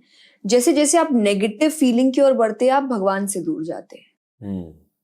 तो मैं हमेशा कहती हूँ कि मैंने एक्चुअली मेहनत की है, बट ये सब सिर्फ मेरी मेहनत नहीं है, ये उसने क्योंकि मुझे इस लायक समझा तो मुझे ये अपॉर्चुनिटीज दी है। मैंने मेहनत बहुत की है, मैं ये नहीं कहती मैंने कुछ भी नहीं किया, मैंने बहुत की है, पर बहुत लोग मेहनत करते हैं और मुझसे भी अच्छे लोग बैठे हैं, मुझसे भी ज्यादा ज्ञानी बैठे हैं, पर आपने मुझे बुलाया है शायद क्योंकि आपकी नजर मुझ पे पड़ी है, क्योंकि वो चाहते थे नजर पड़े। तो मैं ये चीज मत, तो भगवान का साथ मेरे लिए ये है। इसीलिए मुझे ऐसा लगता है कि मैंने लाइफ में कभी शायद लोगों को इल ट्रीट नहीं किया, गुस्से की वजह से, अहंकार की वजह से, प्राइड की वजह से, ईगो की वजह से, ये सोच के कि मैं अब एक पोजीशन पे हूँ, क्योंकि मुझे ऐसा लगता है कि मेरी वजह से है ही नहीं ये पोजीशन, उसकी वजह से, और उसने दिया है तो लेना भी तो जानता है। अगर उसे लगेगा कि ये एम्प्लॉय मेरा अच्छे से काम नहीं कर रहा है तो वो तो जॉब वापस ले लेगा ना मुझसे। आई थिंक इस वजह से भी मुझे लगता है वो एक सिंप्लिसिटी जिंदा रही है जो रहनी चाहिए। आपको नाम लेने की जरूरत नहीं है, पर क्या आप कुछ ऐसे लोगों से मिले हो जो स्पिरिचुअल है पर अपने टेस्ट्स को फेल कर रहे हैं, जहाँ भगवान उनसे चीजें छीन रहा है? यस। तो उन टेस्ट के बारे में बताइए। ये सबसे पहला घमंड, स्पिरिचुअल घमंड भी एक चीज होती है। हाँ जी, और ये एक बहुत अच्छा कोट मैंने पढ़ा था कि जब लोग, किसी ने पूछा है किसी संत से कि मैं स्पिरिचुअल हूँ और मेरे जो दोस्त है वो स्पिरिचुअल नहीं है, तो क्या मैं उनसे सुपीरियर हूँ? तो उन्होंने कहा था ये फीलिंग आते ही तुम स्पिरिचुअल नहीं हो। जब तुम्हें लग रहा है कि तुम सुपीरियर हो तो तुम स्पिरिचुअल नहीं। Spiritual ego. एग्जैक्टली। ओके, और ये आपने नोटिस किया? हाँ जी, और ये किसी में भी हो सकता है, बिल्कुल, किसी भी पॉइंट पे। आई फील कि अगर आप 60 साल 70 साल के भी हो, पूरी किसी लाइफ भी age में। स्पिरिचुअली गुजारी है, फिर भी हो सकता है आपके फिर भी साथ। हो सकता है। ओके, यूथ के लिए एक बहुत जरूरी लेसन है ये ऑनेस्टली मेरे साथ भी हुआ था, प्रॉब्ली एट एज 26 27। ये सोचने लगा कि मैं लोगों से बेहतर हूँ क्योंकि मैं स्पिरिचुअल हूँ, पर भगवान ने लेसन सिखा दिए बहुत जल्दी। यही था आज ये presents keep it casual. Okay, I अभी होप अच्छा था, हाँ मैंने हाँ अच्छा किया। नहीं, बढ़िया राउंड था, पर कुछ सवाल है मेरे दिल में अब। ओके, पहले हम आपके ड्रीम्स के बारे में बात करेंगे। मेरे लिए मेरे ड्रीम्स बहुत महत्वपूर्ण रहे हैं बहुत टाइम से, बचपन से, और बहुत गाइडेंस मिली है मुझे सपनों की वजह से। आपको भी गाइडेंस मिली है अपने लाइफ में? मैं मीनिंग जानने की कोशिश करती हूँ सपनों की जब मुझे समझ नहीं आता, और तब मुझे ऐसा लगता है कि वो सपना मुझे कुछ सिखा रहा है और फिर मैं अपने आसपास देखने लगती हूँ कि मैं कहाँ गलत जा रही हूँ। एक्सपीरियंस शेयर कीजिए।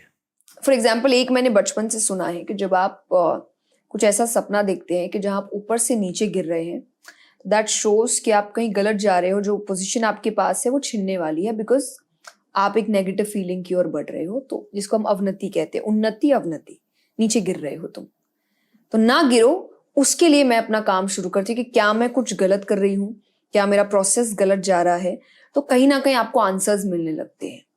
वो कुछ भी हो सकता है, आई थिंक वो पर्टिकुलर पीरियड मुझे याद नहीं, पर ये एक बहुत मुझे अच्छी चीज है।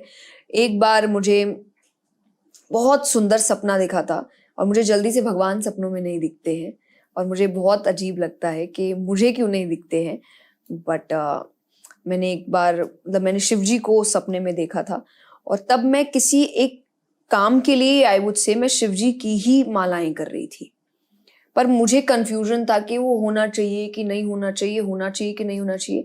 एंड अचानक से मुझे वो सपने में दिखे, and I was very happy कि मैं वो सपने में बैठ के उनकी पूजा कर रही हूँ।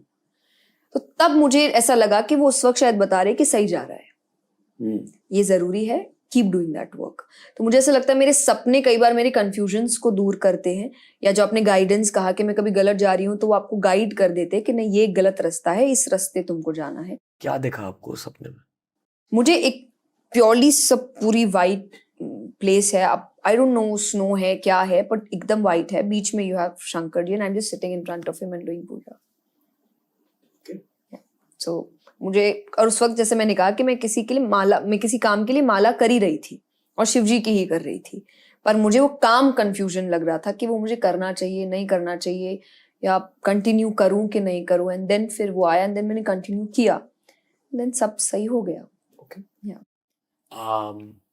और कोई ऐसा सपना देखा? नहीं, ऐसे सी बहुत दिखते हैं, और मैं आई कीप सर्चिंग, तो मेरे आई थिंक सर्च हिस्ट्री में यही रहता है कि इस सपने का क्या मतलब होता है, उस सपने का क्या मतलब होता है। तो आपको कुछ भी दिखे तो मतलब मैं चाहती हूँ मैं सर्च करूँ, मुझे ऐसा लगता है सपने ऐसे ही नहीं दिखते, ये एक तरीका है भगवान का आपसे बात करने का। हाँ, पता है बचपन में जब बच्चे सपने देखते, बच्चों को ड्रीम्स दिखती, फिर वो कभी कभी उन ड्रीम्स को अपने पेरेंट्स के साथ शेयर करता, और पेरेंट्स रिलेटिव्स उसे ब्रश ऑफ कर देते कि हाँ तो कुछ भी देख। फिर एज यू ग्रो अप आपका वो फेथ हट जाता है अपने सपनों से। पर ये मैसेज बहुत ज़रूरी है, या तो आपको अपने सपनों में अपने खुद के दिमाग की एक झलक मिल रही है, या भगवान के दिमाग की एक झलक मिल रही है। It's one of the two. हर सपना सच नहीं होता, पर कुछ सपने बहुत ज़्यादा सच होते हैं। पर हर सपना एक लेसन लाता है। मैं जैसे आपने कहा कि आपको अपने थॉट्स, तो आपको पता चल, फॉर एग्जाम्पल मुझे बीच में बहुत ज्यादा भूतों के सपने दिखने लगे थे, एंड देन मुझे ऐसा लग रहा था कि ऐसा क्यों हो रहा है। फिर जब आप उसको समझने की कोशिश करते हैं, आपको लगता है आप बहुत इन्हीं चीजों के बारे में जान रहे हो, देख रहे हो, चाहे हॉरर मूवीज है, चाहे आप लोगों से बात कर रहे हो। तब मैंने रियलाइज किया मैं एक्चुअली उस पीरियड में बहुत ज्यादा इन पर बात करती थी, चाहे स्टोरीज, हम बच्चे थे उस वक्त, तो बच्चे हैं, स्टोरी सुन रहे हैं, कभी आप अपने मामा से स्टोरी सुन रहे हो, कभी कोई स्टोरी सुना रहा है, तो बैक टू बैक आप वही वही वही कर रहे हो, तो आपको वो दिखने लगता है। तब आपको समझ में आता है कि आपके दिमाग में यही चल रहा है। कोई भूतिया एक्सपीरियंस हुआ है लाइफ में? मुझे पता नहीं है वो हुआ है कि नहीं, और मैं बहुत ही छोटी थी, जैसे आपने कहा ना वो ब्रश ऑफ कर देते थे, लाइक अरे तुमने ऐसे ही सोचा होगा, तो आई सीरियसली डोंट नो, मुझे इतना याद भी नहीं, बट एक है फीलिंग कि मैंने कुछ वियर्ड महसूस किया था, और मैं बहुत छोटी थी, और हम एक जंगल के, क्योंकि मैं ट्रैवल बहुत करती थी, और हम जंगल के रास्ते से जा रहे थे, और फिर हमारी गाड़ी खराब हो गई थी, और हमें एक छोटा सा गराज मिला था, और फिर हम अंदर जाके बैठे थे, और फिर वहां मैंने कुछ अलग महसूस किया था। तो मैं ज्यादा बात नहीं करती, पर और मुझे ये भी अच्छे से याद नहीं है, तो मुझे ऐसा लगता है हो भी सकता है कि वो मेरी इमेजिनेशन हो, क्योंकि आप बच्चे होते हैं, आप इमेजिन बहुत कुछ करते हो, और हो भी सकता है कि मैंने एक्सपीरियंस किया हो। आप बताना नहीं चाहेंगे? ओके, क्योंकि बताने से आप फिर से उस फ्रीक्वेंसी के साथ हाँ, connect हो कर रहे हो। सकता है, फिर मैं बार बार कोशिश करूंगी कि ऐसा हुआ तो क्या हुआ, फिर एग्जैक्टली मुझे ऐसा लगता है पास था तो अब छोड़ देना चाहिए उसको वापस, क्योंकि ऐसा कुछ हुआ नहीं था। आई थिंक भगवान भी बोले छोड़ दो। मूविंग ऑन, एक हर साल मैं एक सब्जेक्ट को सिलेक्ट करता हूँ और सब्जेक्ट को ज्यादा जानने की कोशिश करता हूँ, यूजुअली पॉडकास्ट के थ्रू। आई फील कि लास्ट ईयर का सब्जेक्ट ये सब था, भूत, तंत्र। वैसे तंत्र एक पॉजिटिव चीज होती है, पर you know the darker side of तंत्र, एटसेट्रा एटसेट्रा।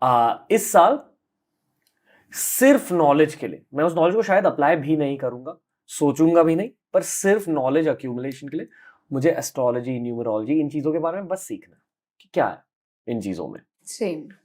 आप कुछ जानते हो? नहीं, मुझे सीखना है, थोड़ा जानना है मुझे एस्ट्रोलॉजी के बारे में। आप क्यों जानना चाहते हो? क्योंकि मैं थोड़ा ज्यादा मानती नहीं हूँ इस चीज में। मुझे ऐसा लगता है मेहनत ही सब कुछ होती है, बट मेरी फैमिली में है एस्ट्रोलॉजर्स, मेरे मामा हैं, मेरे नानू हैं, तो मुझे ऐसा लगता है कि जब मैं उनकी बातें सुनती हूँ या जब वो कुंडलियाँ देखते हैं और जब वो चीज़ों को समझाते हैं, और जैसे मैंने लास्ट पॉडकास्ट में भी कहा था कि उन्होंने मुझे कहा है कि आने वाले पीरियड में, मतलब मुझे ऐसा लगता है कि मैं अभी तक बहुत स्पिरिचुअल हूँ, but I have zero idea कि आने वाले में मैं कितना होने वाली हूँ। मतलब अभी से 1 या 2% है मेरी लाइफ का स्पिरिचुअलिटी का। ये आपकी कुंडली के अकॉर्डिंग? हाँ, मेरी कुंडली के अकॉर्डिंग है। ओके। तो तब मुझे ऐसा लगता है कि फिर मतलब ये कैसे पता चलता है आपको, और क्या फिर इसमें सॉल्यूशंस भी दिए होते हैं कि आप कैसे बढ़ सकते हो, क्योंकि मुझे होना है, मुझे और आगे बढ़ना है, मुझे और कनेक्शन चाहिए जो जो डिवाइन पावर है उसके साथ। तो मुझे ये एक आई थिंक बात ने मुझे थोड़ा सा इंक्लाइन किया था एस्ट्रोलॉजी की तरफ। तो मुझे सीखना है, जानना है कि कैसे होता है, कैसे चांद, सूर्य ये आपकी लाइफ में कैसे इफेक्ट करते हैं।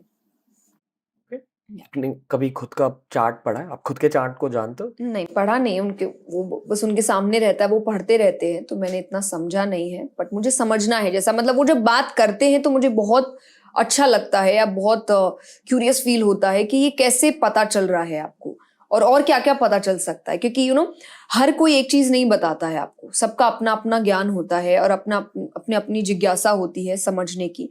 तो वो बहुत प्रैक्टिकली भी कई लोग आपको समझाने की कोशिश करते हैं कि ऐसा क्यों होता है, या नॉर्मल लाइफ में आप कैसे इस चीज को अप्लाई कर सकते हैं। तो मुझे ऐसा लगता है कि वो भी एक वे हो सकता है ना आगे बढ़ने का, या चीजों को समझने का, या आपके सामने ऑब्स्टिकल्स आ रहे हैं तो उनसे बचने का।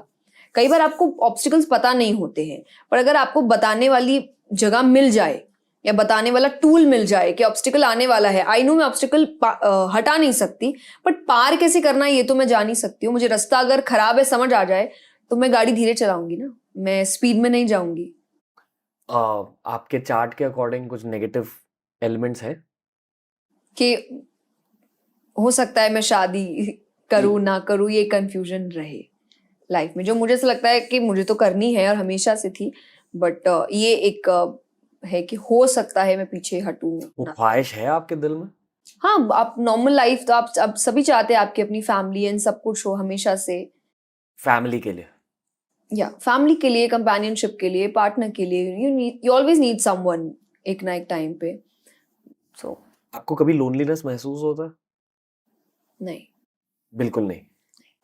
मतलब मैं खुश रहती हूँ, मैं अकेली रहती हूँ। तो अगर लोनलीनेस नहीं महसूस हो रहा है तो आपको कंपेनियनशिप क्यों चाहिए? खुश ज्यादा रहने के लिए, आप जैसे मैं खुश रहती हूँ जब मैं अकेली हूँ, पर वो खुशी बांटे आप किसी के साथ, वो ज्यादा अच्छी होती है ना, like you are making someone else happy. Okay.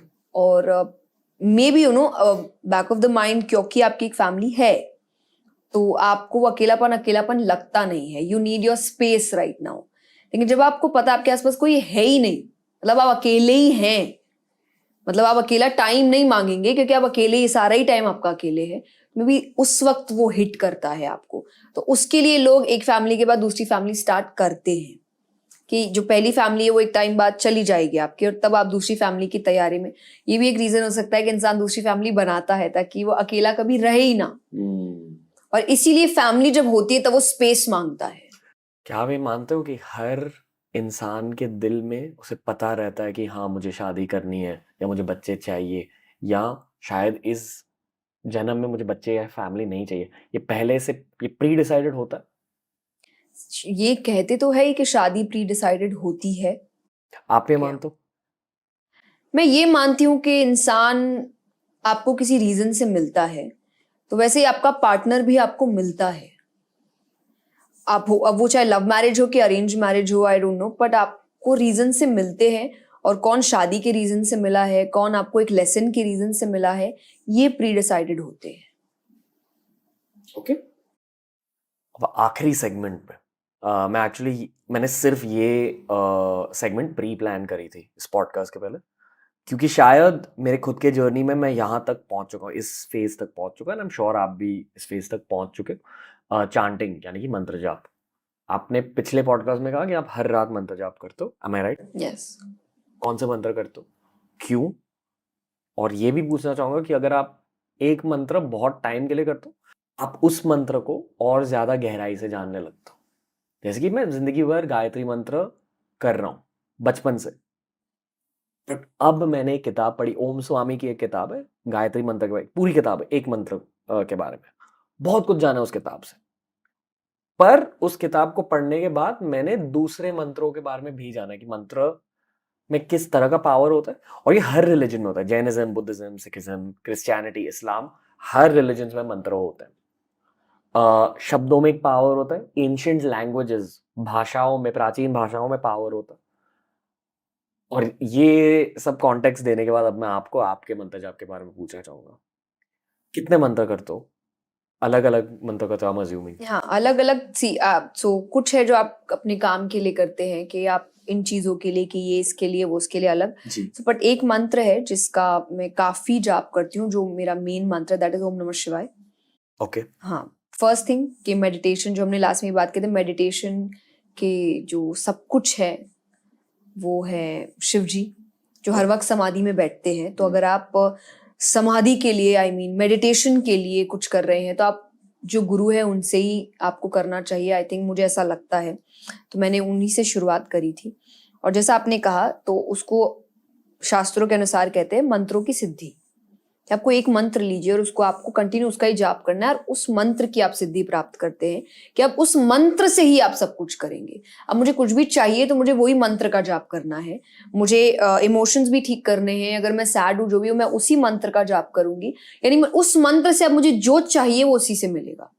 तो वो आप इतना करते हैं कि आपको सिद्धि प्राप्त हो जाती है। वो मैं एग्जैक्टली ये नहीं कह सकती कि इतने बार करने से आपको हो जाएगी, क्योंकि हो सकता है आप लाखों बार कर ले, लेकिन बिना मन से कर रहे हैं तो कुछ भी नहीं होगा। और मन से शायद 2 बार करने से भी इंसान को सिद्धि प्राप्त हो जाए। तो वो मंत्रों से आपको मंत्र सिद्ध हो जाते हैं आपके। वो एक ही होना चाहिए, माना गया है। तो मैं ये मानती हूँ कि वो इतना जाप अच्छे से हो कि मैं उस मंत्र को सिद्ध कर दूं। आप मेडिटेशन करते हो ओम नमः शिवाय पे जी। कितनी देर के लिए? जैसा मैंने कहा, 15-20 मिनट्स मिनिमम है, उससे ज्यादा अगर बढ़ जाए तो। बट ये एक रूटीन है कि इतना तो होना ही चाहिए हर रात? हर रात। ओके।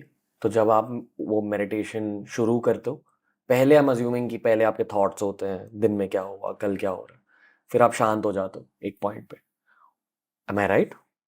नहीं, मैं जब शुरू करती हूँ, आई थिंक आप क्योंकि मंत्रों से शुरू करते हैं तो आपके थॉट उस वक्त दिमाग में नहीं रहते हैं। जैसा मैंने कहा कि आप स्टार्ट करते हो जाप से, तो जब आप कुछ जाप कर रहे हो तो आपका ध्यान जाप पे ही रहता है। क्या सोचते हो? कुछ भी नहीं, आपको सोचना कुछ है ही नहीं। नहीं, पर आपको दिखाई क्या देता है अपने दिमाग में? आप आंख बंद रखते हैं और आप, हाँ, मैं ये कहूंगी आप कोशिश करते, तो मैं ओम का पिक्चर लाने की कोशिश करती हूँ अपने आंखों के सामने, या फिर आप शिव जी का पिक्चर लाने की कोशिश करते हैं। That's it. ओके। और कभी ओम नमः शिवाय की वजह से कुछ बहुत गहरा एक्सपीरियंस हुआ? मैंने मेडिटेशन में कोई भी एक्सपीरियंसेस आज तक नहीं किए हैं, बट आई वुड से कि मैंने उसके बाद मेरी लाइफ में जो भी होता है, मुझे ऐसा लगता है वो उसी का नतीजा जैसे है। कि? जैसे कि मैं अपने जाप से अपने इमोशंस कंट्रोल कर सकती हूँ। अगर मैं बहुत हाइपर हो रही हूँ तो आई कीप चैंटिंग, वो शांत हो जाता है। मुझे टर्बुलेंस से बहुत डर लगता है। फ्लाइट में? हाँ, मैं ट्रैवल बहुत करती हूँ और मेरे लिए एक रोजाना की चीज है। तो अगर हल्का भी टर्बुलेंस होता है, मेरी माला शुरू हो जाती है, वो मुझे शांत करती है। तो मुझे ऐसा लगता है कि ये की है, कोई भी चीज, मतलब जो भी चीज मेरे बैलेंस को खराब कर रही है, वो मंत्र मुझे वापस बैलेंस में लेकर आता है। ओम नमः शिवाय का मतलब क्या है? मेरे लिए तो भगवान का नाम है। आप अपने अपने मतलब, पर मेरे लिए वो शिव, जब आप, जैसे मैंने कहा, मैं स्पिरिचुअल होने के साथ साथ मैं काफी रिलीजियस हूँ, तो मेरे लिए डिवोशन ज्यादा आता है। मीनिंग हर बार जरूरी नहीं कि मुझे ढूंढना है। मुझे पता है वो शिव जी का नाम है, और मुझे पता है कि जो कहते हैं कलयुग केवल नाम आधारा, सुमिर सुमिर नर उतरहि पारा, कि कलयुग केवल नाम पर ही बेस्ड है। भगवान का नाम लेने से भी आपका कल्याण हो सकता है। आप मीनिंग नहीं भी जानो तो चलेगा। ओके। नेक्स्ट मंत्र? नेक्स्ट आई वुड से सिर्फ ओम, कि आप जो वो एक और मेडिटेशन का रूप है, हमने लास्ट टाइम इसके ऊपर बात भी की थी, और उसका प्रोनाउंसिएशन है, तो वो आप हो सकता है 3 बार, 9 बार, 11 बार जैसे, तो 3 इज मिनिमम, और उसके बाद जितना ज्यादा आप कर सके वो भी है। मेरे लिए 3 या 11 होता है, उसके बीच होता है, टाइम पे डिपेंड करता है कई बार। जोर से बोलता हूँ। हाँ, वो जाप, प्रॉपर जाप, ओम नमः शिवाय फिर भी मैं मन में कर लूं, पर वो लाइक प्रॉपर जाप होता है, क्योंकि जैसा मैंने कहा कि आप प्रोनाउंस करते हो उसको, और अच्छे वॉल्यूम में बोलते हैं, तो वो एक तरीके से एक आलाप भी है कि आ ओ तो वो बॉडी में वो फील होना चाहिए, वो साउंड आना चाहिए। और ये भी माना जाता है कि जो आप वाटर थेरेपी कहते हैं मेडिटेशन में, कि जब आप ये जाप करते हैं तो आप एक ग्लास में पानी रखें और वो जाप करने के बाद आप उसको पी ले, तो जो उस साउंड की, मंत्र की वाइब्रेशन है वो पानी में आई है, देन यू टेक दैट। वो वाइब्रेशंस आप बाहर नहीं घूमने देते, आप कहते हैं वो वाइब्रेशंस मुझे चाहिए, कि जाप तो मैंने किया पर उसका जो फल है या एनर्जी है वो भी मुझे चाहिए। तो वो एक है। एंड देन उसके बाद आई हैव कृष्णा का जाप, वो एक हैप्पी जाप होता है। उसमें आई वुडंट से कि मैं बहुत सीरियस होके कि आप अच्छे से कृष्ण का नाम ले रहे हैं और दुर्गा जी का नाम ले रहे हैं। अब कैसे लेते हो? एक मंत्र होता है कि आप सिर्फ हाँ, ओम नमो भगवते वासुदेवाय नमः, तो आप उनका जाप कर रहे हैं। ये आप दिमाग में कह रहे हो?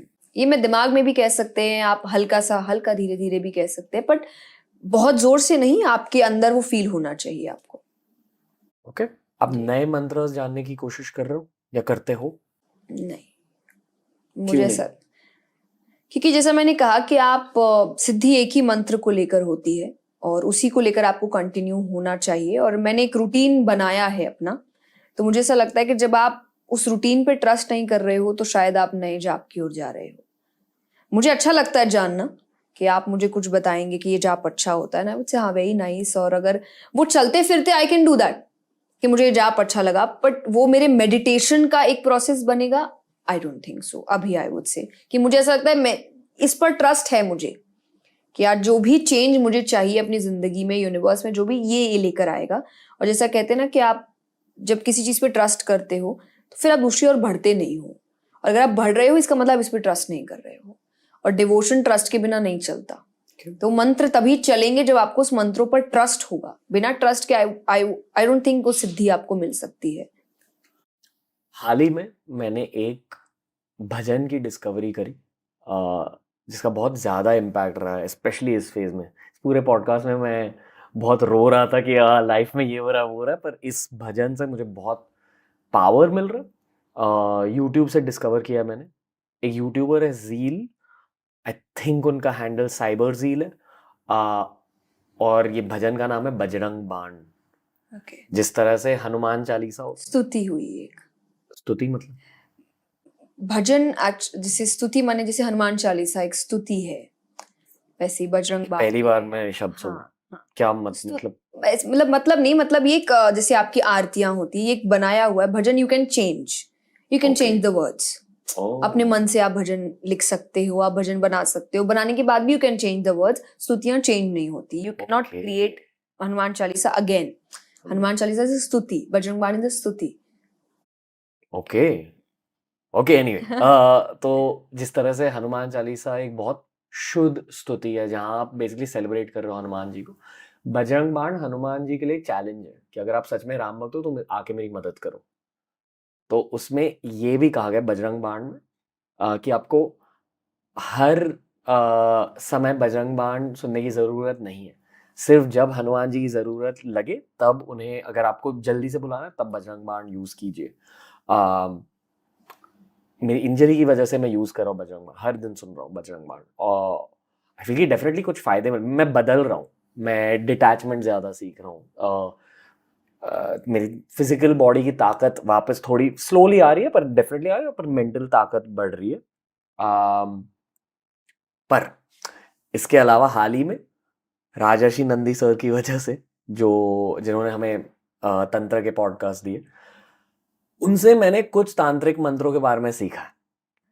आप जानना चाहोगे? नॉलेज के लिए बिल्कुल। ओके।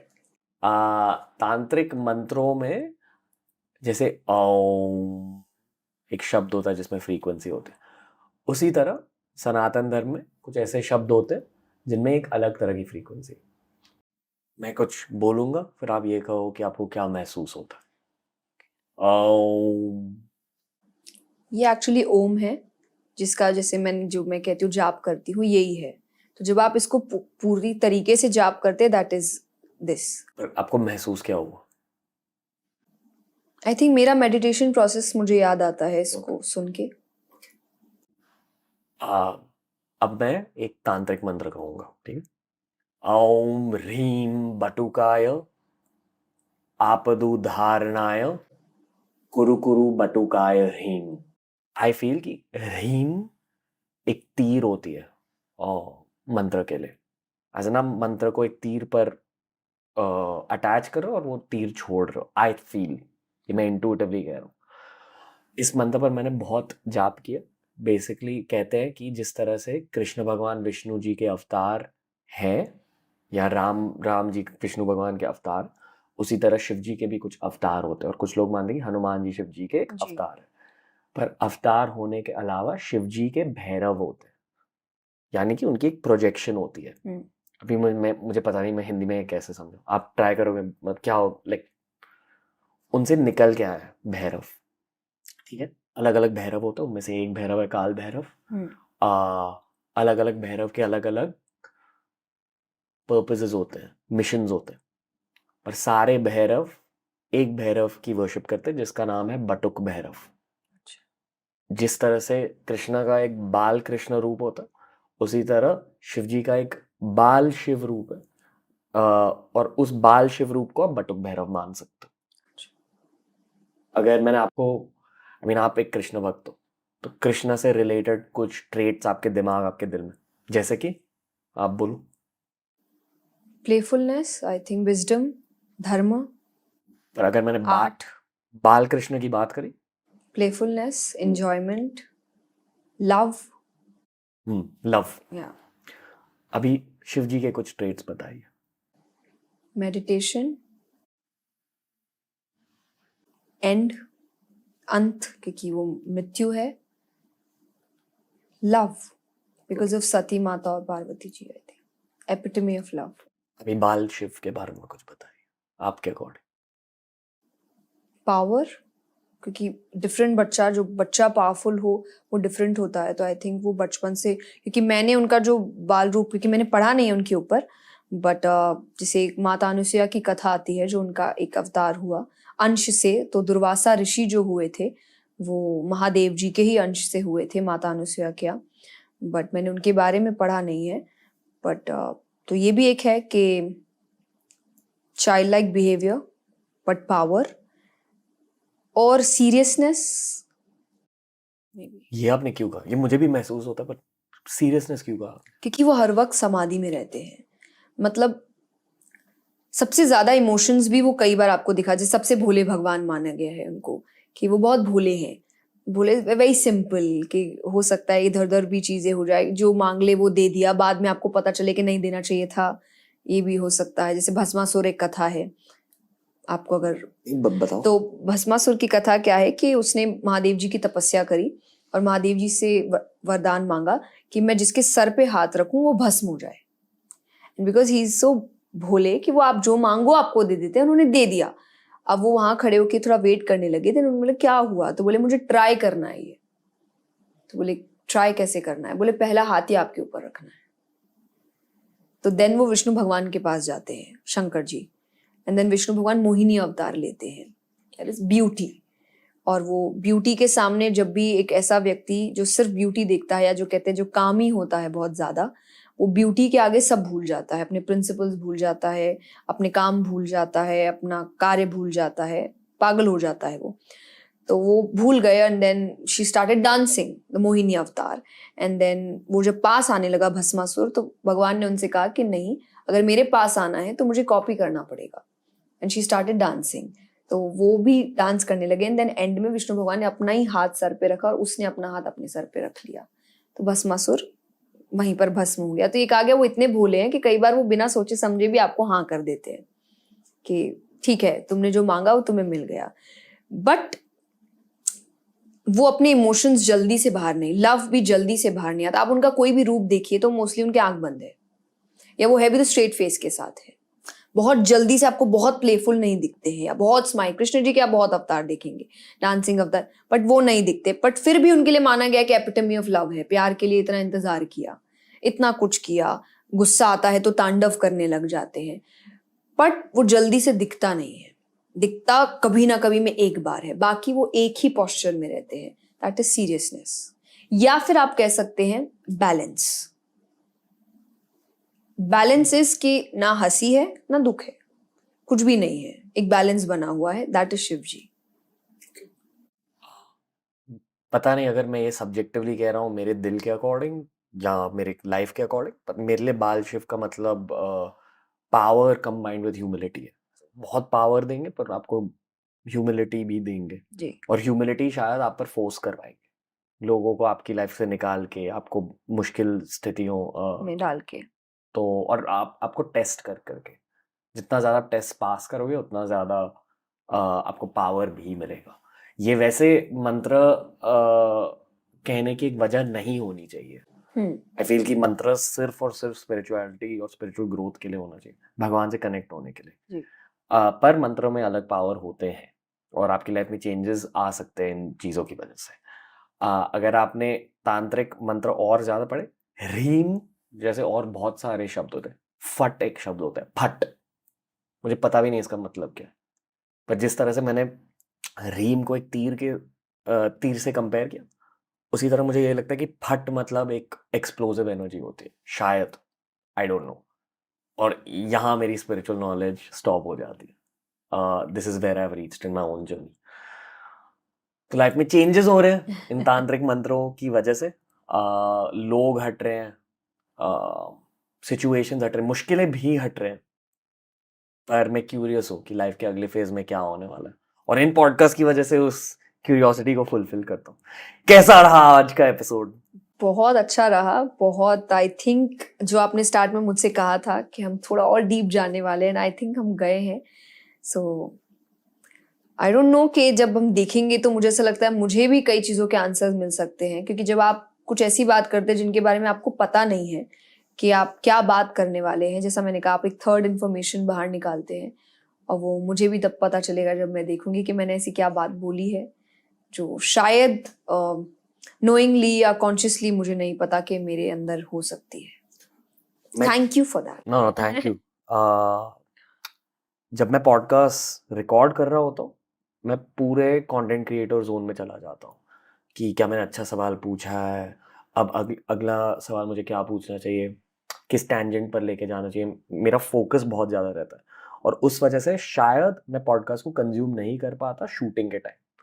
और हम हर वीक 4 पॉडकास्ट रिलीज कर रहे हैं, तो देयर इज नो वे कि मैं हर पॉडकास्ट फिर से सुन सकूं, पर मैं डेफिनेटली स्पिरिचुअल पॉडकास्ट फिर से सुनता हूँ। और आपका पॉडकास्ट मैं बहुत बार सुना, पहली बार रिकॉर्ड करने के बाद, एंड आई फील कि ये भी एक ऐसा ही पॉडकास्ट होने वाला है जहाँ मैं बहुत ज़्यादा सुनने वाला हूँ। और ऑनेस्टली एक बहुत ज़्यादा सेल्फिश रीज़न ये है कि मैं खुद की स्पिरिचुअल जर्नी को ट्रैक कर रहा हूँ इन पॉडकास्ट के थ्रू। तो जब मैं 1 साल बाद 2 साल बाद इन चीज़ों को सुनता हूँ, एक फोटो एल्बम देखने की तरह होता है मेरे लिए, mental photo album, spiritual photo album. तो थैंक यू। हर 6 महीने आपसे बात करनी है। मुझे ये जानना है कि आपकी भी जर्नी कहाँ तक पहुंची है। शायद एंड में मैं आपसे ये सवाल पूछना चाहूँगा कि आपकी जर्नी कहाँ तक पहुंची है वैसे, कब नेक्स्ट स्पिरिचुअल जर्नी के बारे में बात करो, आप नेक्स्ट क्या जानना चाह रहे हो या किस तरह से ग्रो करना चाह रहे हो? टू बी वेरी ऑनेस्ट, सी मुझे ऐसा लगता है इमोशन वाइज काफ़ी मेरी जर्नी प्रोग्रेस ले चुकी है, कि बाहरी तौर से आपको कैसे बिहेव करना है, रहना है, या अंदरूनी तौर से भी अपने थॉट्स को कैसे बैलेंस आउट करना है, कब क्या होना चाहिए, ये काफ़ी मैंने सीख लिया। अब मुझे ऐसा लगता है मुझे जो कनेक्ट डिवाइन पावर से होता है वो मुझे करने का बहुत मन है, कि अब मुझे, आप कहते हैं ना कि सपनों में आंसर्स नहीं चाहिए या सिचुएशंस में आंसर्स नहीं चाहिए, मुझे डायरेक्ट आंसर्स चाहिए। शायद शायद तंत्र की वजह यही होती है। हाँ, हो सकता है। तो मुझे डायरेक्ट आंसर्स अब चाहिए, कि आप एक डायरेक्ट कनेक्शन आपका हो, कैसे हो आई डोंट नो, शायद सिर्फ महसूस करने में भी हो चलेगा, सिर्फ एक्सपीरियंस करने में भी हो चलेगा, या डायरेक्टली आमना सामना भी हो तो चलेगा। बट ये आई थिंक एक नेक्स्ट स्टेप हो सकता है मेरी स्पिरिचुअल जर्नी का। लोग तंत्र शब्द से डरते हैं बिना ये जान के कि जब आप पूजा कर रहे हो, जब आप एक दिया भी जला रहे हो, वो भी तंत्र होता है। I hope I'm right in saying this and I hope I'm not crossing a line in saying this, but I feel कि दुनिया भर में स्पेशली भारत में तंत्र की फिर से राइज हो रही है और लोग फिर से अभी जान रहे हैं कि तंत्र का असली मतलब क्या होता है। और मैंने इस पॉडकास्ट के थ्रू जाना है कि तंत्र का मतलब ये है कि आपकी स्पिरिचुअल जर्नी बहुत झट से प्रोग्रेस होने लगती है। हर फेज में, ह्यूमन हिस्ट्री के हर फेज में कुछ मंत्र, कुछ डेटीज का पावर ज़्यादा बन जाता है और हमारे फेज में कृष्ण भगवान का पावर बहुत ज़्यादा है क्योंकि इतने सारे लोग कृष्ण भगवान को मान रहे हैं। पॉडकास्ट के थ्रू मैंने जाना है कि अगर महाभारत सच में हुई थी, और मैं ये मानता हूँ कि हाँ महाभारत सच में हुई थी, उसकी डेटिंग रफली 3000 BC जितनी है, मतलब 5000 साल पहले। पर भारतवर्ष शायद लाख साल, 1-2 लाख साल पुराना है। मतलब 2 लाख माइनस 5000 ईयर्स में बहुत सारे डेटीज थे। कृष्ण भगवान जितने पावरफुल, बहुत सारे लोग थे, बहुत सारे एनर्जीज थे, पर अब कृष्ण भगवान का फेस चल रहा है। और इसी कलयुग की वजह से दुनिया भर में बहुत सारी बुरी चीजें हो रही है, वॉर हो रही। आई ऑनेस्टली फील कि अगले 10 साल बहुत बुरे होने वाले दुनिया के लिए। शायद बहुत सारे लोगों को तंत्र की जरूरत है, फास्ट स्पिरिचुअल प्रोग्रेस की जरूरत है। ये एक रिस्की चीज़ भी होती है। जब आपको कोई भी चीज़ बहुत फास्ट या क्विकली मिलती है तो बहुत ज़्यादा चांसेस होते हैं कि आप उसको एक नेगेटिव वे में भी ले सकते हैं। फॉर इमोशन वाइज अगर आप कहें कि जब आपको सक्सेस बहुत जल्दी मिलती है तो ईगो बहुत जल्दी आता है, लेकिन जब आपको सक्सेस बहुत पेशेंस के साथ या टाइम टेकिंग प्रोसेस होकर मिलता है तो वो आपके अंदर सरलता, ह्यूमिलिटी लेकर आता है, हम्बलनेस लेकर आता है। तो जब कोई चीज़ आपको बहुत झटक से मिलती है तो हो सकता है वो इमोशनली आपको एक गलत फेज में लेकर जाए, तो वो भी एक डर रहता है, चाहे वो तंत्र को लेकर, चाहे वो स्पिरिचुअल प्रोग्रेस को भी लेकर हो। स्पिरिचुअली भी जब आपको जल्दी कुछ मिल जाए, आप अपने आप को बहुत सुपीरियर मानने लग जाते हैं कि सिर्फ मुझे ही मिला है और maybe I am special या मैं कुछ अलग कर रहा हूँ, पर वो आपको स्पिरिचुअलिटी नहीं सिखाती। स्पिरिचुअलिटी अगर, तो मैं इसलिए कहती हूँ आप भले ही एक एक स्टेप लेकर करो, धीरे धीरे करो, क्योंकि जो चीज़ धीरे धीरे और आराम से मिलती है वो ज़्यादा समय तक आपके पास रहती है। जो शॉर्टकट में मिले वो रहती भी शॉर्ट समय के लिए है, और मे बी आप खुद ही उसको अपने से दूर कर देते हैं because of your own emotions. Okay, बस और कुछ पूछना नहीं है आपसे। आई एम श्योर कि जब मैं ये वाला पॉडकास्ट फिर से सुनूंगा मुझे और भी मेरे आंसर्स मिल जाएंगे। Jaya Kishori, thank you again कि अब TRS पे लौट के आ गए। जाने से पहले आपके लिए एक गिफ्ट है from team TRS and team Ajio. Thank you for the views और thank you for the great conversation. ये मुझे आपको देना पर थोड़ी सी भारी गिफ्ट है, इसलिए मैं सिर्फ टेबल पर रख दूंगा। आप ये ग्लास बस यहाँ रख दीजिए। थैंक यू, फिर से आप TRS पर आ गए और प्लीज एवरी 6 months आ जाइए, हमें अपडेट दीजिए खुद की स्पिरिचुअल जर्नी के बारे में। Definitely, I would love that. Thank you so much for calling me. मुझसे इतने questions पूछने के लिए, because you know आपकी वजह से मुझे समझ आता है कि जो आप पढ़ रहे हो वो रियल में अप्लाई हो रहा भी है कि नहीं। Thank you. Most welcome, I guess, but on behalf of the users, on behalf of the listeners also, thank you so much. तो ये था आज का एपिसोड दोस्तों। ऑनेस्टली इस एपिसोड को रिकॉर्ड करना मेरे लिए इतना आसान नहीं था।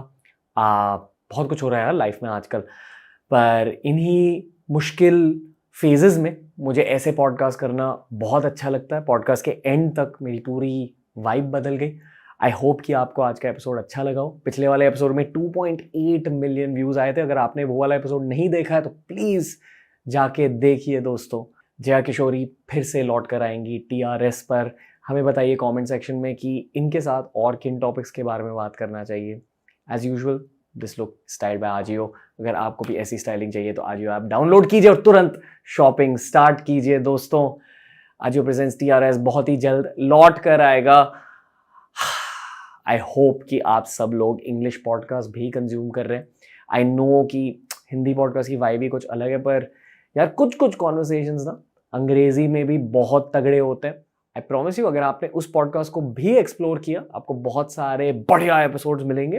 पर हमारे पुराने एपिसोड्स को भी स्कैन कीजिए, हिंदी वाले, इंग्लिश वाले, यार बहुत ज़्यादा नॉलेज हमने अपलोड की है free of cost Jaya Kishori जैसे लोगों की वजह से.